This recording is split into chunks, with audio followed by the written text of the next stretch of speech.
TNBS presents Week 2 NFL DFS Fever. I'm your host, Tommy, a.k.a. Millsy, joined by Chris, a.k.a. Hazazel. You can find me at HazazelT on Twitter. And how you doing today, Chris? I'm all right. I'm excited about Week 2. Make up for some of my mistakes in Week 1 from the craziness that ensued with things like Fitzmagic deciding to go off 5 touchdowns. Yeah, I don't think many people had that, but yeah, this week looks a little more difficult too. You don't have people like Emmanuel Sanders priced at $5K. So, but I just wanted to say to everybody, most weeks after about Week 4, we will throw a little bit more of analytics talk, so to speak, in there. It's just my personal belief is, rosters change so much from year to year now that a lot of stats from previous years kind of become irrelevant. And I like to see how the season's going to play out a little bit before I start throwing numbers around. Because I think, like, perfect example is Tampa Bay in Week 1. I don't think Tampa's offense is going to be that good. I don't think Ryan Fitzpatrick is going to be that good. So I'm not going to use analytics from a team that puts up 48 points in Week 1. So with that being said, after about Week 4 or during Week 4, you'll start to see some analytics talk, so to speak. But without further ado, let's hop right into it. And first up, we got Carolina at Atlanta, tough divisional game. And Chris, what do you think about these quarterbacks? Well, I'm a little nervous. Cam Newton missing 3 linemen and now also missing his safety net, Greg Olsen. McCaffrey's great out of the backfield catching passes, but realistically, without Olsen to help spread the field and also with the weakness at the line, I'm a little nervous. Cam Newton, DraftKings has him listed at 6,600. He's worth a flyer because of his legs, but I don't necessarily wouldn't be heavily involved with Cam in any of my lineups. Matt Ryan, after last week, I know we're not really using too much analytics and going too in-depth into it, but after last week, I don't trust Matt Ryan to do anything. He's got to show me something. His performance was that bad last week that I, and you know as well as anybody, I'm a big fan of Matty Ice. Always have been. I drafted him in redraft leagues quite a few years. But after that atrocious performance, he's worth a shot only because of the fact that he's going to be low owned based on what happened last week. So if you're looking for like a contrarian play, I'd throw Matt Ryan in there. I might have one Cam Newton lineup only because his legs, and he could run for a touchdown, and it's going to be worth that much more. Yeah, I kind of agree. I'm not too high on Cam this week. I'll probably have a little bit of exposure to him. I'm playing a couple more teams this week than I did last week. So with that, I might throw Cam Newton in a lineup. Matt Ryan, on the other hand, I like Matt Ryan this week. I think a lot of people are going to shy away because they're going to see that 8th overall position ranked next to Matt Ryan for Carolina's defense, but they played the Cowboys in Week 1, and the Cowboys showed that their passing offense is college, if that.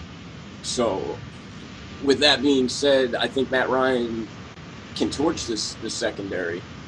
And at 5,700, and like you said, he will be a contrarian play, but at 5,700, that's the little bit of value we look for. And on a week like this, but just to use an example between the two of them, that's a $900 price difference. That $900 could go towards a running back or a wide receiver, because as we saw, the prices aren't where they were last week. So Matt Ryan, I'm a little more interested in, especially because Julio in Week 1 saw 19 targets. I think they connect for a touchdown this week.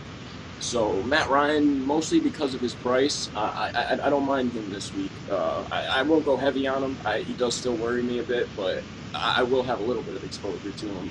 And Cam's just going to be kind of a dart for me, and hope for a rushing touchdown and a passing touchdown or two. Maybe one to McCaffrey and one to Funchess.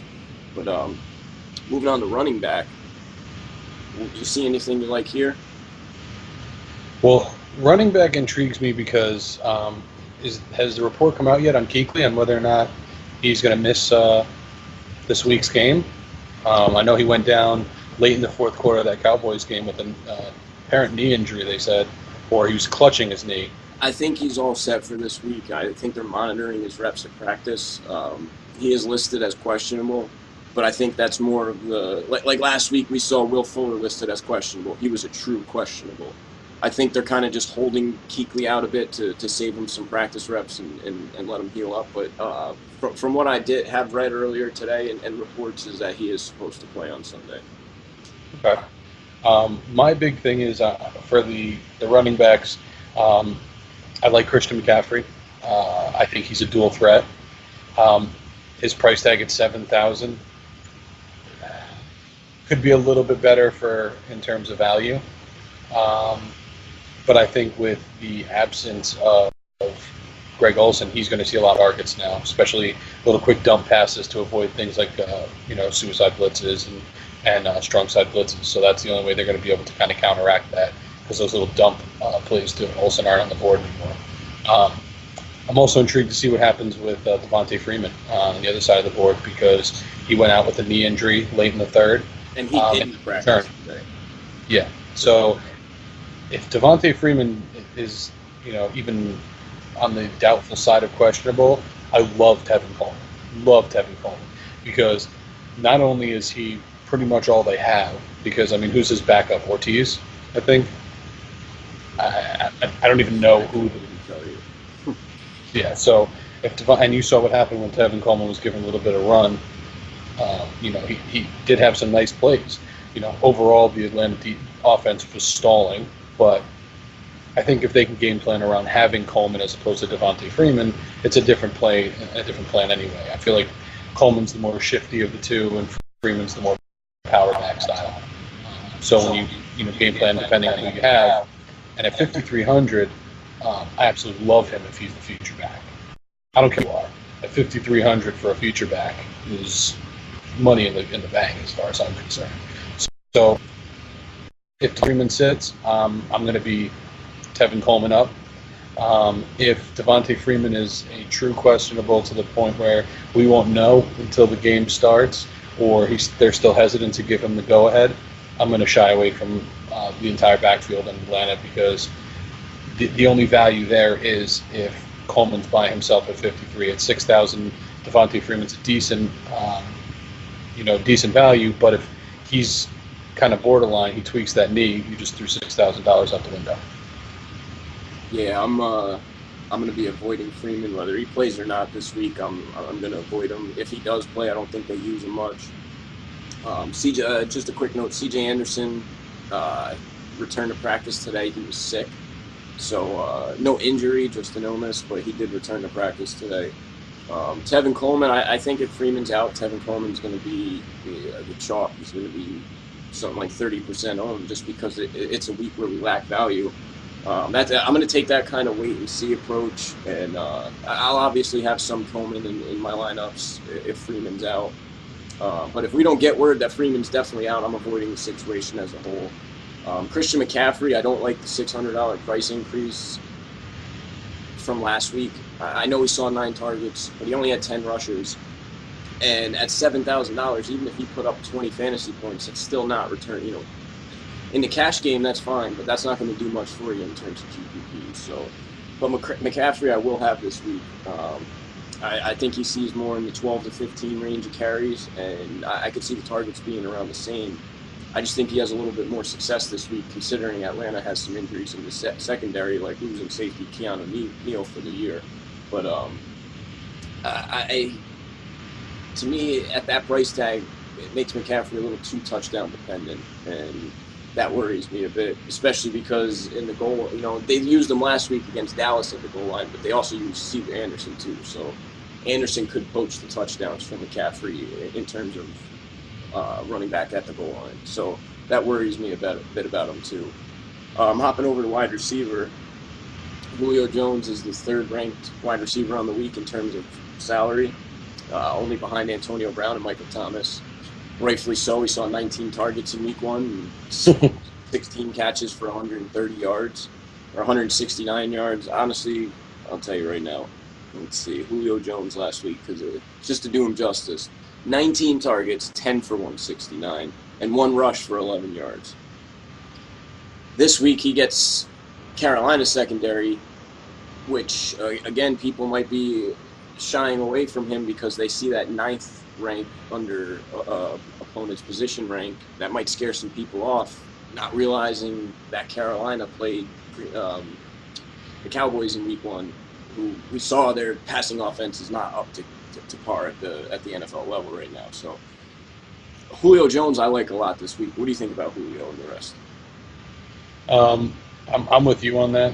Julio he is a black hole for targets. He is going to see more targets than anybody else. And while Matt Ryan's trying to get his rhythm back, that's his safety blanket. I mean, Julio Jones he's deserving of his $8,400 price tag. I mean, the guy's a monster. What did he put up last week? 23 points or something like that? 31. 31, okay. That was without a touchdown. Mm-hmm. So could you imagine? I mean, even this with guy, just 1. Yeah, even if he puts up 1 touchdown, you're pushing 40 points. That's value for your money. Mm-hmm. I really do agree with the concept of. I think he's going to be faded more than people think, especially with Steelers being home, so people are going to be all over the AP train. And after what happened in New Orleans last week, you're going to see a lot of Michael Thomas. So I feel like Julio Jones is kind of going to fall by the wayside because people are afraid of that offense and that opponent rank, that 9. So I love Julio Jones in this matchup. On the other side of the ball, I mean, Devin Funchess. I'm not really a huge Devin Funchess fan as a number 1. I never really was. I never got big onto the whole Devin Funchess being a number 1. Last week he had 5 targets, 3 receptions for 41 yards. I mean, he's just not the caliber that's going to warrant his price tag being, even though his price tag isn't that high, it's only $4,700. But if I'm going to start playing down in that pool, I'm going to find somebody that's going to be a little bit more value than Devin Funchess. I'm on the flip side there. I like Devin Funchess this week. I think he has decent touchdown upside at 4,700. Now, I'm not saying I'm going to go and throw him in. He's going to be a staple in my lineups, but he makes sense as a GPP dart throw. I wouldn't play him in cash games at all. But for 4,700 in a game that could potentially shoot out, there's worse plays. I mean, Cam's going to be without Greg Olsen. They don't really have much else in terms of receiving threats. Curtis Samuel's out again. So it's going to be the Christian McCaffrey, Devin Funchess, Cam Newton show. So at 4,700, I could even see, to be real contrarian, a Cam Newton, Christian McCaffrey, Devin Funchess stack. Now, I know you want to try to stay away from quarterbacks and running backs, but we saw last week Cam get the rushing touchdown with McCaffrey in the backfield on the RPO or run pass option something, or what's it called? Not the RPOs. It's not play action. Why can't I get it right now? No, when they hand they can keep it or pitch it. An option. Quarterback option? Yeah, an option. I don't know why that. But so we saw him run the option with Christian McCaffrey in the red zone last week, and Cam kept it. I could very easily see them running that exact same thing this week in the red zone and him pitching it just as easily. So I don't mind that stack because McCaffrey's going to make his name in the passing game. He's going to make his name. He's going to make his money catching passes. And where it's a point per reception, they're going to go pretty. The combination, if he happens to bust one off, now you're getting the points at quarterback, you're getting the points at running back, and you have a contrarian stack, so you're getting the points. You're getting one leg up on the field with that stack alone, and then Funchess, to me, with no Olsen and no Samuel and DJ Moore showing that he's a rookie, that I kind of like Funchess this week, and I could like I said, I could see this game turned into a shootout and Carolina putting up 24 points. And just having to keep up with Atlanta at 31 points. That's 3 touchdowns. If one goes to Funchess, one goes to McCaffrey. That's 12 points in touchdowns right there. And if you pair him with Cam, it's another for 16. So it's 16 points off a touchdown right there. I'm probably going to stay away from that, but it does make a little bit of sense to me. I mean, I will have some Funches, but I'm saying that stack in particular, I'll probably won't go too crazy with that. Yeah, you know what it is? Like, I can't see spending $4,700 for Funches who gets who got 5 targets, when I could take Sanu at 4,000 who got 6 targets. And that's in the same game too. Yeah, you know what I mean. So, like, I get what you're saying for stack purposes. You know, I'll go take the Devin Funches. I might, if I'm trying to do a contrarian stack, because of the fact that there's no more weapons or less weapons, I might take a shot with DJ Moore. I might not like you said. We're not talking like I would have him in more than one lineup, but maybe you try a Cam Newton, Christian McCaffrey, DJ Moore stack, just because at 4,000, which I don't understand where they got that price tag from after last week's performance, but at 4,000, what does he have to get?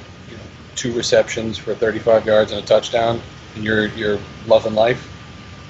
And than that, in a GPP, he's going to need a lot more than that. That's what I mean. He's that contrarian, especially at 4,000. I just don't. I don't understand that either. I don't understand the 4K price tag myself. But he should be like a dead man, to be honest with you, after last week. Like, he was terrible. That's what I'm saying. He wasn't targeted, or he was targeted once. There was no Curtis Samuel, and they lost Greg Olsen, and he still wasn't a factor. I don't understand. Yeah, he didn't have a target. He had a rush. He had 1 rush, 3 yards. Yeah, I'm pretty much going to, for the most part, other than Julio Jones, I'm fading this game as a whole, and maybe some McCaffrey. The only player that I will have is at tight end, and that's Ian Thomas for Carolina. That's because he's 2,900. My philosophy, I guess you could say, when it comes to DFS is I don't like paying up for 7,000 for Gronkowski or 5,400 for a Travis Kelce coming off of a bad week.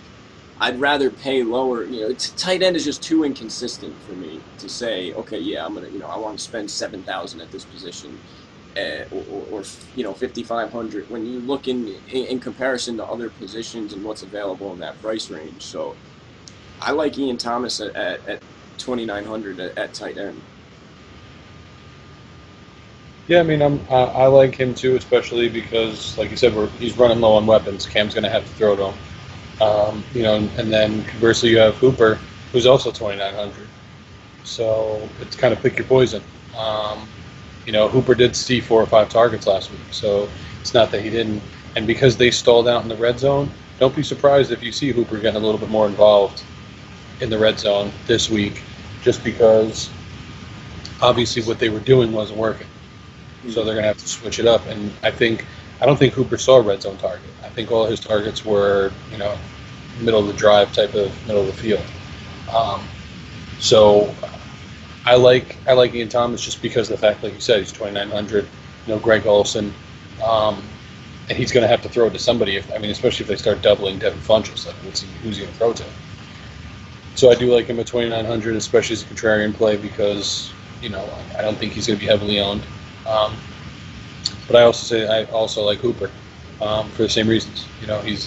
Their offense stalled at the red zone last week, so they're going to have to try getting a little bit more involvement from Hooper. And then moving on to defense, Falcons at 2,700 is too cheap, in my opinion, considering all the offensive line woes for the Panthers. No Greg Olsen, no Curtis Samuel. I love the Falcons' defense this week at home at 2,700. I think they could rack up around 5-6 sacks and realistically hold the Panthers to 13 points. I see the Panthers scoring between 13 to 20 points. Or 13 to 21, excuse me. Because I could see them scoring 2 or 3 touchdowns. That's about it. I can't see them in this matchup scoring 3 or 4. I think the Falcons dominate this matchup against the Panthers. So I'll be completely fading Carolina's defense. Yeah, as much as it scared me when I was talking about Matt Ryan, it's still the Falcons. So I definitely don't think you'll see me with any exposure. And the Panthers, especially with Kuechly may only be questionable, but he's banged up. He took a lot of hard shots last week, so it makes me a little nervous of exactly how healthy he is. So yeah, but I mean, I love the Falcons at 2,700. I mean, I think that's an absolute steal, and I don't think many people look that far down on the defense to where you can say, huh, you know what, 2,700, fantastic, I'll take it. I agree. That's another one of my philosophies. I tend to go for the cheaper defenses as well. Next up, we got Indianapolis at Washington. Indy coming off a home loss to the Bengals. Washington coming off a road win at Arizona. Start off at quarterback. Quick point I'd like to make, though, for Indy. Anthony Costanzo is practicing this week and is expected to return this week, which is an upgrade to the Colts line, an upgrade to Andrew Luck, an upgrade to the passing game, the rushing game. So just wanted to make that point. What do you think about the quarterback play here? You intrigued with Luck, Smith? You going to look elsewhere? What do you think? I love Luck this week. I think with Costanzo coming back, I think with him being 6,200, what happened was he was shaking the rust off. And I think that's why the price is where it is last week. That's why he had the one interception. Andrew Luck doesn't really. He's not a heavy interception quarterback. He's a very, very smart player. He has a great football IQ, and I love him at 6,200. On the other side of the field, you've got Alex Smith. I like this new Alex Smith. He's not a game manager anymore now. He's going out there. He's grabbing life by the balls, and he's just gunslinging. I know it doesn't sound like a lot when you sit there and say, oh man, he threw for 255 yards, but follow Alex Smith's career prior to the last couple of years, and he had games where he was significantly under 200 points. They still won, but they utilized other areas. And funny enough, Travis Kelce's wishing he could have him some Alex Smith back because he's looking pretty terrible this year. But I love Alex Smith. I think him and Jordan Reed are starting to connect. His weapons, or lack thereof, scare me a little bit. But at 6,000, I'll definitely have some exposure to both of these guys. I'm not. I think Andrew Luck will be a lot more exposure than Alex Smith for me. But I will definitely have some Alex Smith lineups, especially a couple of Alex Smith. And I'll definitely have a couple of Andrew Luck stacks. I understand that Alex Smith this week, especially coming off of last week, going up against a shitty defense in Indy. I don't really have any interest in him. I think last week is about what we can expect from him. 2 passing touchdowns, maybe 50 more yards or so, which is an extra 2 points. I think his ceiling is around 23, 24. And in that price range with Andrew Luck alone at $200 more, who had a better game in terms of fantasy points and put up almost 24, and I think he was 6K last week. 61 last week. So Fitzmagic's only 55. So Luck at 62, I'm definitely interested in. If I do, I could see this game being a shootout. That's why I understand the Alex Smith. Just me personally, I'd look elsewhere. Patrick Mahomes is also 6,200, and he's playing at Pittsburgh in a game I expect to shoot out. So I would tend to go elsewhere than Alex Smith. But Andrew Luck, for sure, I'm definitely interested, and we'll have some exposure to him. Moving on to running back, we saw the backfield of the Redskins have a huge week 1. Both Adrian Peterson and Chris Thompson, both in the passing game. Adrian Peterson had, 70 receiving yards on 2 catches? I think it was actually, it was 2 for 70, yep. 3 targets, 2 for 70. He obviously wasn't heavily involved in the passing game, and I don't expect him to be, but with the lack of downfield weapons and Alex Smith at quarterback, I could see Adrian Peterson keeping up the receiving numbers this year as better than he has in years past. But even with that being said, I do have some interest in AP, especially at 5,500. Love that price tag for him. I think that's fair. I love the matchup because Indy's defense sucks. Chris Thompson, I'm personally going to stay away from this week. 5,900 is a little too high for a guy who gets limited catches. Even if this game does shoot out, if this game does shoot out, Chris Thompson's going to be the running back you want. But with him being almost 6K and limited touches, not guaranteed a certain amount, I think you could do. I think there's better places to look. But on the flip side, there could be some value here with Indy, especially if Marlon Mack returns, who did return to practice today in a limited fashion. Excuse me. But he's 4,500. Jordan Wilkins is 44, and Nyheim Hines is 41. Hines I like better than Wilkins, a little better in the passing game. But if Mack returns this week, Mack at 4,500 is definitely on my radar. Yeah, I have to agree with you there. I love Adrian Peterson this week. We were just discussing earlier how I'm mad at myself that I didn't play him over somebody that's playing in tonight's game. So I love AP. I think AP is going to have a fantastic game. The guy looks like he's 24 again. I don't know what the hell he did in the offseason. Maybe they went into the middle of the jungle and found the freaking Fountain of Youth. But they did something. This guy, it's unreal what he was able to do last week. And he doesn't show any signs of slowing down either. So that's what makes it crazy. Adversely on the flip side, I agree with you 100%. If Mac plays, I'm absolutely all about him at 4,500. Especially because he's got pretty good hands too, doesn't he? Mac out of the backfield? Yeah, he does. So, you put him with Andrew Luck. I love any running back that can catch passes that has Andrew Luck throwing to them. I'm in. Sign me up. Which is why I agree with you that I like Hines over Wilkins if Mac doesn't play. Yeah, and like I said, I do expect this game that there to be some points put up in it. Now, moving to wide receiver, for me, this is pretty limited to T.Y. Hilton. I will definitely have that's a stack I like with Andrew Luck. Say a T.Y. Hilton, Andrew Luck, and Jack Doyle or Eric Ebron. But in terms of Washington, I'm good. I know Ryan Grant caught a touchdown last week, but if I'm taking anybody, it's Jamison Crowder at 4,900 just because he fits more of Alex Smith's style of play. Short routes over the middle. He's a quicker guy as opposed to a speedster. Not very big, but short-handed. So Crowder at 4,900, I could see him having a solid week. I could see him easily exceeding value. And I don't think there's going to be much exposure to him. And at that price tag, on a week where it's hard to find value, there's value. But as far as that, I'm probably stopping there in terms of Washington. I agree with you on the T.Y. Hilton.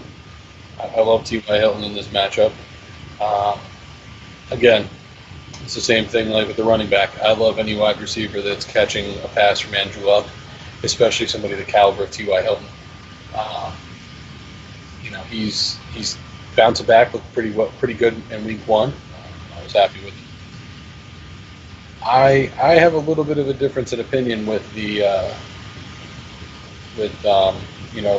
I like Jamison Crowder too if I'm going to go Washington. But I also like a contrarian play of throwing Ryan Grant there. The guy had 9 targets. Even if he had half of that or, at 4 or 5,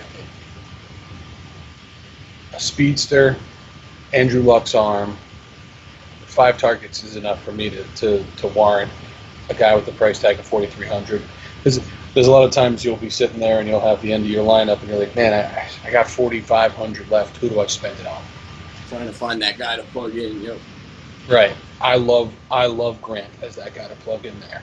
I'm not saying build a lineup around him, but when you're starting to, kind of dumpster dive and you're looking for something to fill your lineup, he's just the Oscar the Grouch at the bottom of the dumpster that I want to see. Right? It was Oscar the Grouch, yeah. Yeah, Oscar the Grouch. I was like, it's not Grover, is it? No. It's been a long time. So that's just the dumpster dive I'm looking for, is a guy that gets 9 targets. Yeah, that's to me, that's value in the sense that he's only 4,300 and the guy's going to see a lot of targets. I just real quick want to point out one thing there. Now, I think game script had a lot to do with last week, and now this is I understand completely and agree with you on Grant. Just for the viewers and whatnot. For me, it was a little bit more of game script last week, and why I say Jamison Crowder over Grant this week. I think Grant could very easily have 6, 7, 8 targets, catch 4 passes for 60 yards and a touchdown. I just think Jamison Crowder, in terms of sheer volume, that you're going to have teams keying in on Jordan Reed and on Chris Thompson and Adrian Peterson to stop the run, that we're going to start to see more open up for Jamison Crowder. Now, another thing to take away from last week is Jamison Crowder had Patrick Peterson on him. This week, Jamison Crowder is not going to have Patrick Peterson on him. So he's going to... That right there is going to open up a couple more targets for him. And if he's getting, I think last year he averaged it was around 8, 9 targets a game. And that was last year. Now, yes, they had Kirk Cousins, but they didn't have a run game like they do now. Jordan Reed wasn't healthy. So I just wanted to point that out about Crowder and why I think he's the play this week as opposed to Grant, who did have a good week 1. Well, also, Crowder's a number 1 versus Grant, who's a number 2. Yeah, I mean, he's their number 1 receiver, but Crowder also plays in the slot. He gets moved around. Grant's strictly an outside receiver. Right, but, I mean, the only way he really... See, the thing with him is, like, T.Y. Hilton is going to draw a lot of attention. So I like him in that sense as the number 2 because, T.Y. Hilton he's the big name. He's the one to pay attention to. And whereas in Washington...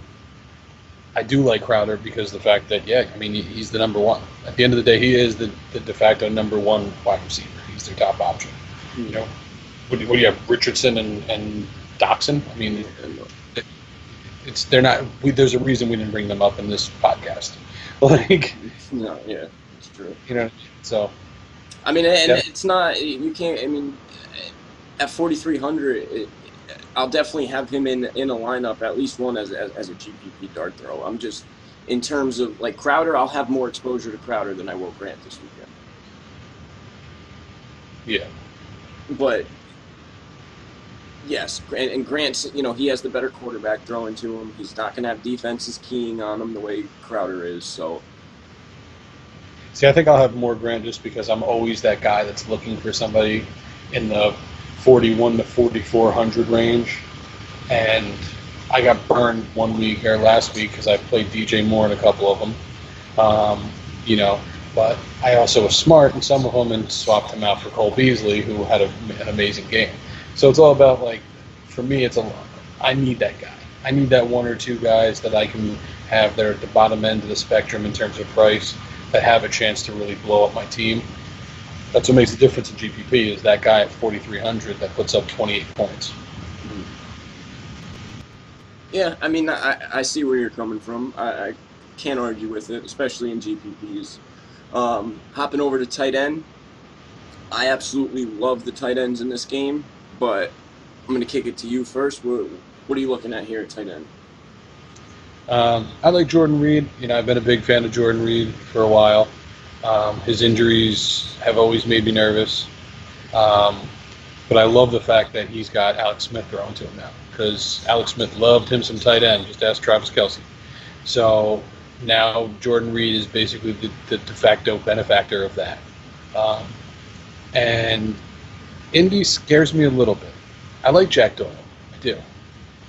But Ebron can come in there and be a problem too because they like to run a lot of two tight end sets. That just makes me nervous at a 4,000 or 3,500 price tag for either one of them. When I can slide down to 2,900 and grab, Hooper or what's his name over in Carolina. I just can't see paying up for Doyle or Ebron. I'm just because I'm nervous about which one of them is going to be the big playmaker that week. I got you. I like Reed. I'm going to have plenty of exposure to Reed. I'm going to have plenty of exposure to Doyle, and I'm going to have a little less exposure to Ebron this week than I did last week. I like Ebron. He just didn't play enough snaps for me. I think he only played, I think it was something like 28 or 38 out of the 69 snaps.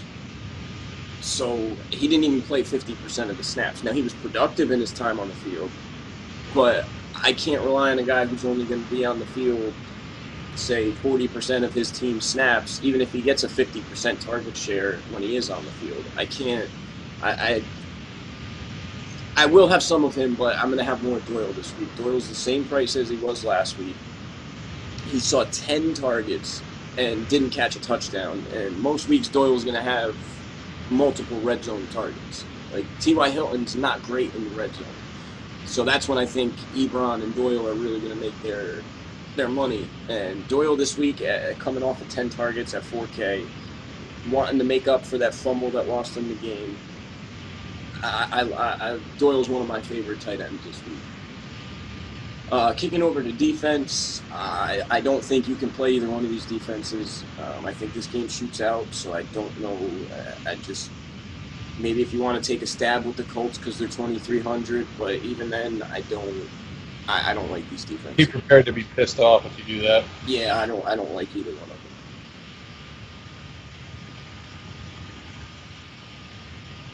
All right, next we got Houston heads to Tennessee. This is a bit of an intriguing matchup, a little division rivalry. Kick it off to you. What do you think about the quarterback situation? Mariota did return to practice today and is expected to play on Sunday. Yeah, I mean, I love Deshaun Watson this week, especially because everybody's going to be scared off him. Everybody's going to be scared. I mean, people forget who we played last week. Like, one of the things we talked about, I think actually in our Pick'em podcast, was New England's defense. They'll give you 20-20, but once you get into the red zone, you're done. Yeah. So I think this is a great opportunity to see a bounce back game from Watson. I think I'm expecting a lot from him, truthfully. I think I will have him in quite a few stacks, especially with him and Hopkins. Like, I love that stack, personally. Marcus Mariota, no. Well, that's really all I got. No. That's all you can say. It's all, especially when you start factoring in Houston's defense. Nope, no thanks. I don't want anything to do with Marcus Mariota this week. I don't even want to look at his name. I don't even like the name Marcus anymore, just solely on the fact that this guy is going to be their quarterback. No thanks. Yeah, I'm with you. I'm avoiding Mariota. He also lost Delaney Walker, who's out for the year. Suffered a dislocated ankle. He got banged up last week and had to leave the game. The price tag is intriguing, though, I will say, just because of his rushing upside. I don't know if I can do it. I mean, it's $700 more for Deshaun Watson, who's expected to get Will Fuller back. Hopkins is listed as questionable, but he's gonna play. They're most likely just limiting his reps. So you have those two back healthy. They lost by 7 in New England. They were competitive in that game.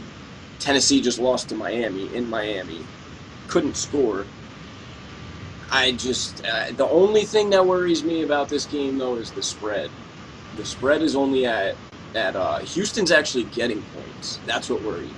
Because usually when there's a spread like that, it's too good to be true. It's too good to be true for a reason.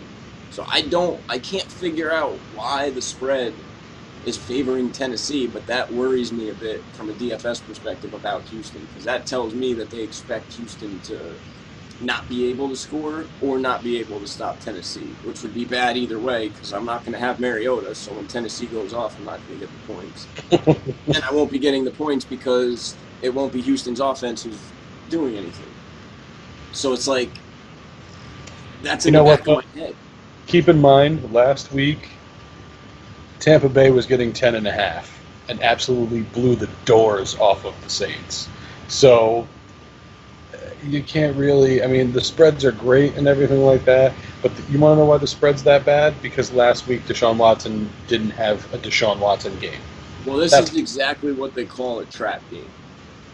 These are the trap games. These are what where because it looks, it's like, okay, this is a surefire. How Houston's getting points, okay, and I've seen it happen all the time. They end up losing, and you're like, why? How? You were getting points in a matchup. you You're should have won favored straight at up anyway. every position. So that's the only thing that's in the back of my mind, though. But that's not going to stop me from playing Deshaun Watson or Houston. Hopping over to running back. What no injuries to mention here. Everybody's healthy with the exception of Donta Foreman, who's out the first 6 weeks. Alfred, I don't know why I can't say that name. Alfred Blue vultured a touchdown last week from Lamar Miller. Us Lamar Miller owners are still bitter about that one. But what do you think about the running back situation in this game? Well, I'm still mad at Houston for that because I had Lamar Miller quite a bit in my couple of lineups last week. So Alfred Blue vulturing that touchdown really stung my soul. But because they've set that precedence, it makes me nervous to commit to Lamar Miller. Price tag isn't bad, $5,400. Guy got, 11 carries last week? 12 carries? 20, excuse me. Whoa, I was way off. He had 20 rushing attempts last week. I'm going to be all over Lamar Miller. I thought he only got 11 or 12. I'm now looking. He had 20 rushing attempts, 2 targets out of the backfield. At $5,400, yeah, give me some Lamar Miller. I'm obviously not going to play Alfred Blue because it's dumb luck whether or not he gets it. I'm nervous on the other side of the ball with any of these guys, just because, look, I like Deion Lewis. I liked him much better when Tom Brady was throwing to him. He is a dual threat. Last week he had, 8 targets, 16 rushing attempts. So I like him, especially as when you have Derrick Henry only got 10 rushing attempts and 1 target, which makes no sense to me because Lewis is $200 cheaper. I'm fading everything Tennessee, so I'm not going anywhere near them. But I like Lamar Miller this week, especially 5,400. I'll probably do it to myself again with Lamar Miller this week and have some exposure to him, but not as much as last week.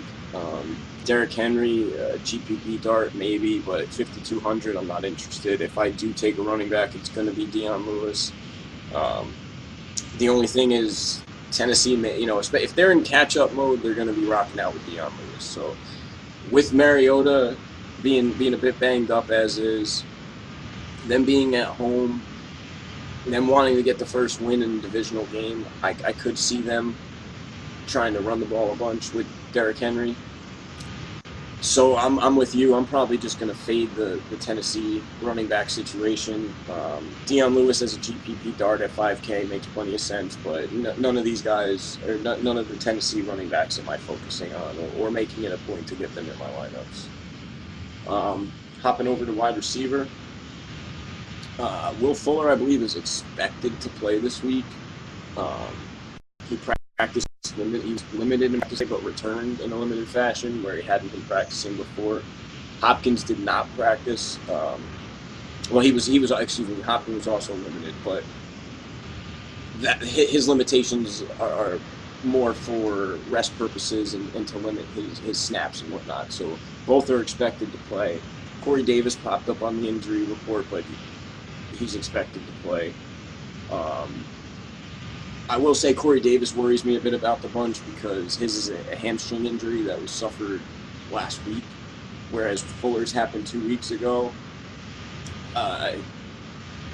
He worries me a little bit. So I'm not playing Tennessee. I'm just not playing any Tennessee receivers. Rashard Matthews, Corey Davis, it doesn't matter. I'm not playing any Tennessee receivers. Houston, DeAndre Hopkins at 8K. I will have Hopkins this week, and I will have a lot of Hopkins. Will Fuller, I'll probably fade him this week until he comes back and shows what kind of form he's in and what kind of shape he's in. If you want to take, GPP dart with him, makes sense, but I'll be fading Will Fuller and the Tennessee pass game. Yeah, I mean, I like the idea, truthfully, of the Deshaun, Lamar Miller, Will Fuller stack because nobody's going to have it. And if Will Fuller, does return in his typical fashion, and Lamar Miller has a good game, you're going to set yourself up in a GPP to be in a good position, especially Will Fuller at 5,300. I kind of want to take a little bit of a flyer on Corey Davis, just because the guy got, what did he get, 16 targets last week? Was it? I know he had a lot. 13, excuse me. He had 13 targets last week. I mean, just on sheer volume alone, it doesn't really matter if he catches, half of them, and he's 6-7 catches. That's 6 or 7 points just on his catches alone. And at 5,100, he's also going to be a bit of a contrarian play because he's got the hamstring injury, and he's coming off the hamstring injury, and Mariota's also banged up. I might have him in like one or two as like take a shot teams, if you will. But that's the only exposure you're going to see of Corey Davis. I will have a lot of DeAndre Hopkins. A lot of DeAndre Hopkins. Because Antonio Brown is going to be the chalk this week, and everybody's going to own him. And I like having Hopkins instead and saving a little bit of money. So I think he's like 900 cheaper than Antonio. Yeah. So, yeah, I'll take that all day long. I love DeAndre Hopkins this week, and I like the contrarian play with Fuller. Up and over to tight end, as we mentioned in the beginning, Delaney Walker's done for the year with a dislocated ankle. Jonnu Smith is his replacement. Smith for 3,100. He's athletic. He's a big body. He does have potential, and he's talented. So if you want to take a stab with him this week, stepping into a full-time role at 3,100, by all means, don't mind it. I'm going to mix and match at tight end. I'll probably have the most of Jack Doyle. And then I'll mix and match in with Jonnu Smith, Ian Thomas, Neil Sterling of the Jets, who's dead minimum. Saw 40 to 60 snaps last week. So, but other than that, Houston's tight ends, nobody. I'm not interested at all. They spread the wealth around too much with their tight ends. I mean, I like Griffin just because he saw 5 targets, 2,700. If he converts 2 of them with a decent yardage, he's worth it in my opinion at 2,700. And I think they moved the ball a lot better this week. So I think Griffin's the more athletic of the tight ends. I like him in terms of like his upside. Smith, it's Tennessee. I'm fading it. I mean, for 3,100, again, I can't help but go back to I'd rather take in the Carolina-Atlanta game, give me either one of those tight ends and save myself the $200 to put it towards another player with the guy that's not really proven on a team that's I really don't think the offense is going to do anything. Yeah, no, I agree. I figured Jonnu's not going to be owned, so in terms of contrarian plays, he makes a bit of sense. But moving on to defense, got the Titans at 2,400 and the Texans at 2,600. Going to fade the Titans entirely defensively. The Texans at 2,600 make a ton of sense, and probably going to be one of my highest owned defenses or most played defenses this week, because at 2,600 against this Tennessee offense that's Mariota's not comfortable with, and he's already banged up, it makes a ton of sense to me to rock out with the Texans defense, especially at that price tag. Yeah, I love the Texans. I'm all about the Texans. We talked about this before. Clowney is my dude. Yeah, that's really all you can say about it. I will have a lot of Texans this week. Yeah, me as well. I'm probably going to load up on that defense, them and the Atlanta defense for 2,700. Kicking over to Philly at Tampa. What can you say about Tampa Bay other than this? Holy shit. The head scratcher. I mean, that came out of nowhere. And this week, Carson Wentz is doubtful. He's out again this week. So you got Nick Foles and Ryan Fitzpatrick. I'm gonna fade both of these quarterbacks, but what about you? I might take a shot on Foles. Maybe one or two lineups at most. I'm just not a fan. I didn't feel like he had a good chemistry with Aguilar last week. I'm not a big. Nick Foles is a great quarterback. Don't get me wrong. He looked uncomfortable last week. He just didn't look like he's. I don't know, like he's just waiting for the other shoe to drop when Wentz comes back, kind of thing. And that's the feeling I get from the guy. And Fitzpatrick, I think that was a complete fluke last week. Maybe he'll make me eat my words. I'm going to go with the highly doubt it. So I'm going to fade Fitz completely. I'll have a very minimal amount of exposure to Nick Foles. Moving over to running back, Jay Ajayi had a big week one against the Falcons, putting up 20 fantasy points. He's up to 6,300. Sproles questionable at 4,700. And then you got the Tampa Bay backfield where Ronald Jones was inactive last week. Again, I'm going to fade this entire situation. I love Ajayi this week because Darren Sproles is hamstring injured. Even though he's questionable, he's a little guy. He takes big hits. Hamstring injury leads me to believe that he's going to be a little bit more limited. 6,300 is kind of steep for Ajayi, but who really is going to be combating him for goal line carries? Corey Clement. I understand he sees the field, but I'm loving Ajayi this week. I think he's going to be a great showing, especially because I don't see a shootout like last week. Tampa Bay is not going to put up the points they did last week, not against this Eagles defense. Yeah, I don't think so. I think this game's a bit more low scoring. I actually think both teams struggle to move the ball a bit, especially Tampa Bay going up against a much better defense than the Saints this week in Philadelphia. So I really don't like the Tampa Bay run game. Mike Evans at 73. I understand because of his week one production. I just, you want to throw him in a GPP, fine. I can't make him a staple of lineups. I can't build teams around him. He's still a bit too inconsistent for me. And this goes back to having to wait a couple of weeks to see exactly what people are, because I can't base Tampa Bay's production and future performance off of the one game against the Saints where they put out 48 in the first game of the season. So that price increase at that price in that range, I think Keenan Allen is $300 to $600 more. So for $300 to $600 more, I could take Keenan Allen, which, I mean, Mike Evans will probably see more targets and be more involved in the offense because it will probably be a closer game than the Chargers at the Bills. But Mike Evans isn't guaranteed catches, whereas someone like Keenan Allen is. So at 7,300 and Deshaun Jackson coming off of a big week. I know he's questionable, but he returned to practice today. So I'm going to have to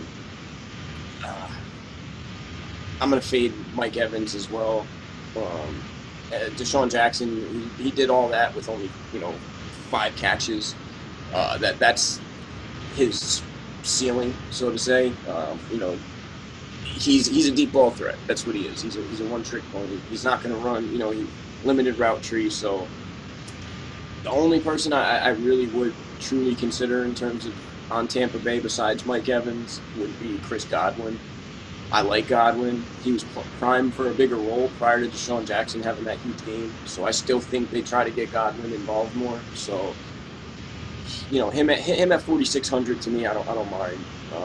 Nelson Aguilar at 61. I don't like the price tag, but Alshon's likely out again. Mike Wallace didn't do much. I could see us taking a stab at, throwing a dart with Aguilar, but he's not going to be a staple.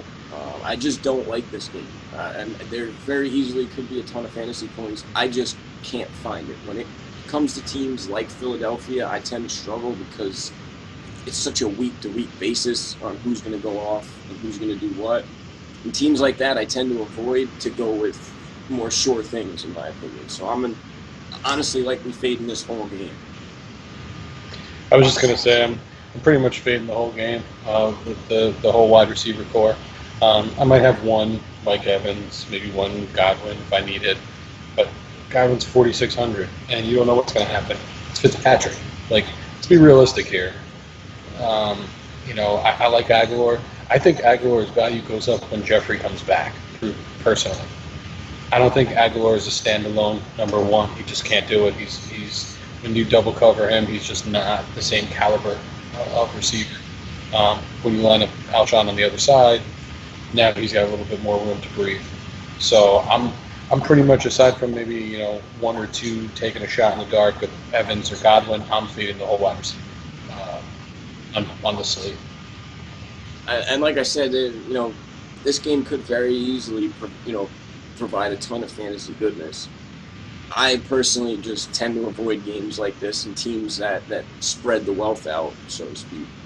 Hopping over to tight end, Zach Ertz is 6,100. It's a fair price. I don't mind Ertz this week. He wasn't terrible last week. No, he didn't live up to expectation, but he did see 10 targets. When Foles struggles, the rest of the team struggles. When Foles is on, the rest of the team is on. So with Ertz, though, he's going to see his targets no matter what. And like last week, we saw him get 10 targets. Yeah, he only caught 5, but this week he's got an easier matchup, and if he can catch 7 of those 10 targets for 70 yards and a touchdown at 6,100, I'll take it. O.J. Howard I do like, and I will have some O.J. Howard at 3,200. Not a bunch, it'll just be in a couple lineups. He just doesn't get enough consistent work yet for me, but he's the definition of a GPP play. Yeah, I mean, I have the same thing. A guy like Ertz, he's the tight ends are safety blankets for quarterbacks, so he's going to see his targets. I'm fading the tight ends in Tampa Bay because you got a $400 difference between the two of them, and they both have the same amount of targets. They're like you said, too inconsistent. I can't. Ertz I'll play. Ertz I'll have some exposure to, not a whole hell of a lot, because at 6,100 there's a lot better value plays to free up some space for bigger names in the other slots. But I'll have a couple in.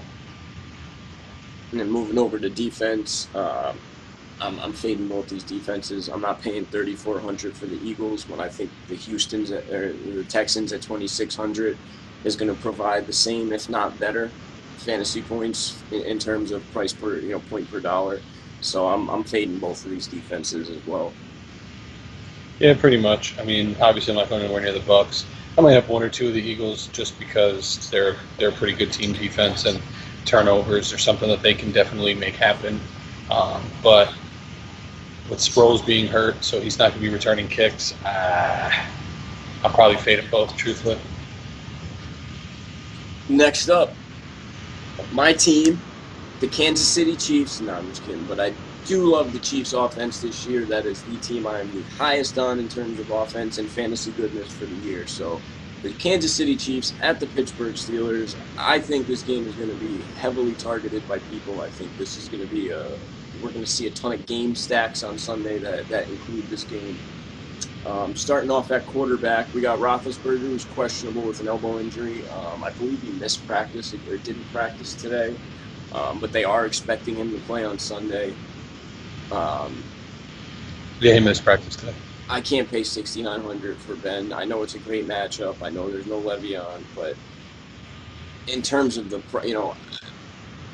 once we get to some of the later games too, in terms of prices, you have Pat Mahomes at $6,100, and I think Pat Mahomes and his Chiefs offense is going to be the best, if not a top 3 defense in the NFL this season. So probably fade Roethlisberger or use him as a dart. I think you could get some low ownership on him because of that Q next to his name and the price tag. But if you want to throw a couple teams in with Roethlisberger, it makes sense. But I'm likely to take the other side. I'm going to stack Pat Mahomes and load up on Pat Mahomes again this week. I'm a little reverse to you, because I think a lot of people don't pay much attention to the fact that Roethlisberger home versus away is Jekyll and Hyde. So I think not only the questionable, but also his poor performance last week, I think you're going to see Roethlisberger faded from a lot of lineups, which is funny to me because you know you're going to see a lot of Antonio Browns. Antonio Brown, people just chalk him. They always have him. But they'll fade Roethlisberger. It's unbelievable to me. At 6,900, I'll take a shot on him. He is, like you said, he's a great GPP play.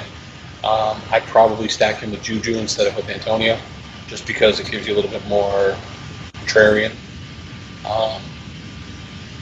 But without Le'Veon, I like what we saw,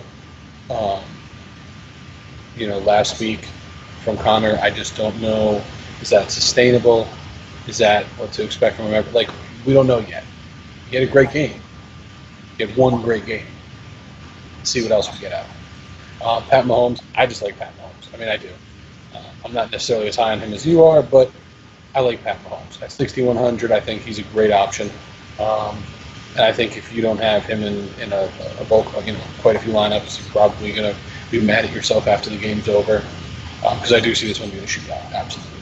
So I'll have a little bit of Roethlisberger. I'll definitely have more Mahomes, though. Kicking over to running back, obviously we all know Le'Veon's out again this week. Other than that, there's no injuries. Kareem Hunt's coming off a down week, which we saw Tyreek Hill dominate that game. And this week, I'm going to load up on Kareem Hunt too. 6,200 is way too cheap. They've already said they're going to get him more involved in the passing game this year. People tend to overreact over one or 2 weeks, bad weeks, good weeks, whatever it may be. So I'm going to be loading up on Kareem Hunt at 6,200. I'm even going to pair him with Mahomes in some lineups. So I love Kareem Hunt. I love James Conner. I know he's 6,700, but James Conner at college in Pitt was a problem. He was not only was he a good running back, but the pass catching is no fluke. He was that good at Pitt as a pass catcher and a ball carrier. So I don't think it's a fluke with Conner. I think he is. Now, he's not as good as he performed last week. I mean, let's be real here, but over 100 total yards, absolutely. 4 to 5 catches. 30 to 40 receiving yards is plenty plausible. That's 6-7 points right there. You throw in a touchdown from receiving, that's 12 to 13 points on just from passing or receiving for a running back. So 6,700, I will have some of them. I do expect his ownership to be pretty high coming off of last week. So I do think some people will be scared off by the price increase, though, as well. Yeah, I mean, I love Hunt this week. I think I will take him more than I'll take Connor, just for the simple fact that everybody's going to own Connor. So if I can save $500 somewhere or $700 somewhere and get equal points, if not more points, I'm taking it. I'll have Connor in a couple lineups here and there because, to be honest, after last week's performance, you can't totally fade. You have to have some exposure to him still. You can't completely not play him. Right. But I'm not going to, I played the shit out of him last week. Yeah, he was in, I think he was probably in 95% of my lineups. All of the ones that I cashed on, that I wound up with money out, all had Connor. And he was a great play last week, and he was also really cheap. So I'll still have some of him. I won't have as much. I will definitely have a lot of Kareem Hunt. I love Kareem Hunt this week, especially at 6,200. Jumping over to wide receiver, as you had mentioned earlier, Antonio Brown, top priced receiver this week on DraftKings at 8,800 for good reason. He's still Antonio Brown. Last week, him and Juju both got a good amount of work, and I don't know. I'm having a hard time differentiating the two this week in terms of who's going to be who's going to outperform who. So in terms of salary, I'm obviously going to lean towards Juju because I think I think Juju's good each week for 5 to 6 catches and between 80 to 100 yards. I honestly think it's plausible that both of these Pittsburgh receivers this year average over 100 receiving yards or around 100 receiving yards a game. I don't think they average over as much, but around 85 to 100 receiving yards a game for the both of them. So I don't think you can go wrong. Even if you wanted to get crazy and you wanted to go real off the board, you can start Ben Roethlisberger, Antonio Brown, and Juju. And I still think there's enough fantasy points to go around. If Brown catches 2 touchdowns and Juju catches a touchdown, both go over 100 yards, there's plenty of fantasy points to go around in terms of receivers. So I will have exposure to both of them.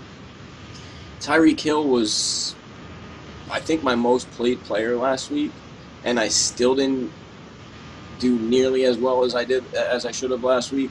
Thank you, Alvin Kamara, and thank you for not playing him enough.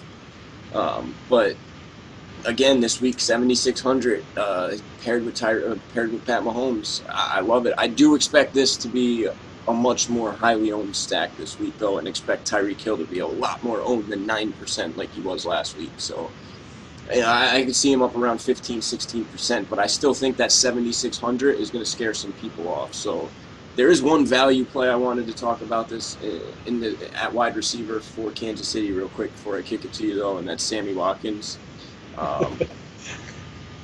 Every week, I know he didn't do much last week. I know it was the Tyreek Hill show, but he did see 5 targets. He is a home run threat.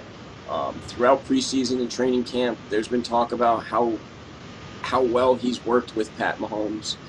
So I think as the season goes on, we're going to see his role grow in the offense. And I just think there's enough to go around in the Chiefs' offense to feed all the mouths that it needs to feed. So, at 4,600, going to see him at probably 2% ownership, if that. I love Sammy Watkins this week as a sleeper. So on that note, let's kick it over to you. I was laughing because that's literally exactly what I was going to say. My sneak play of the week is absolutely Sammy Watkins. Because I think people are going to be on Tyreek Hill. I mean, the guy had an insane game. I realize that 7,600 is a big jump for him. So what was he last week? 65. Yeah. So, he got an $1,100 jump. Granted, he also scored like 45 fantasy points. So I understand the jump. I like him. I think he's a great option. I think he's somebody who should be in quite a bit of your lineups. Just temper your expectations in terms of how much he's going to make the needle move for you. Just because I think he's going to be owned.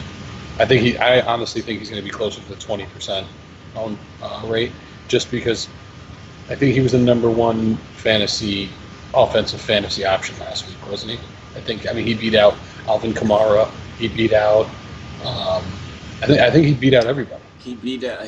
Kamara was the only one to outscore him last week. Kamara put up 46.1, and Tyreek put up 45. So. And what did Connor put up? Connor put up 38. Yeah, so Connor had to score 3 touchdowns, and he still didn't get anywhere near Tyreek Hill. So I think it is going to be quite a bit of exposure to him. I love what you said about the Antonio Brown Juju stack.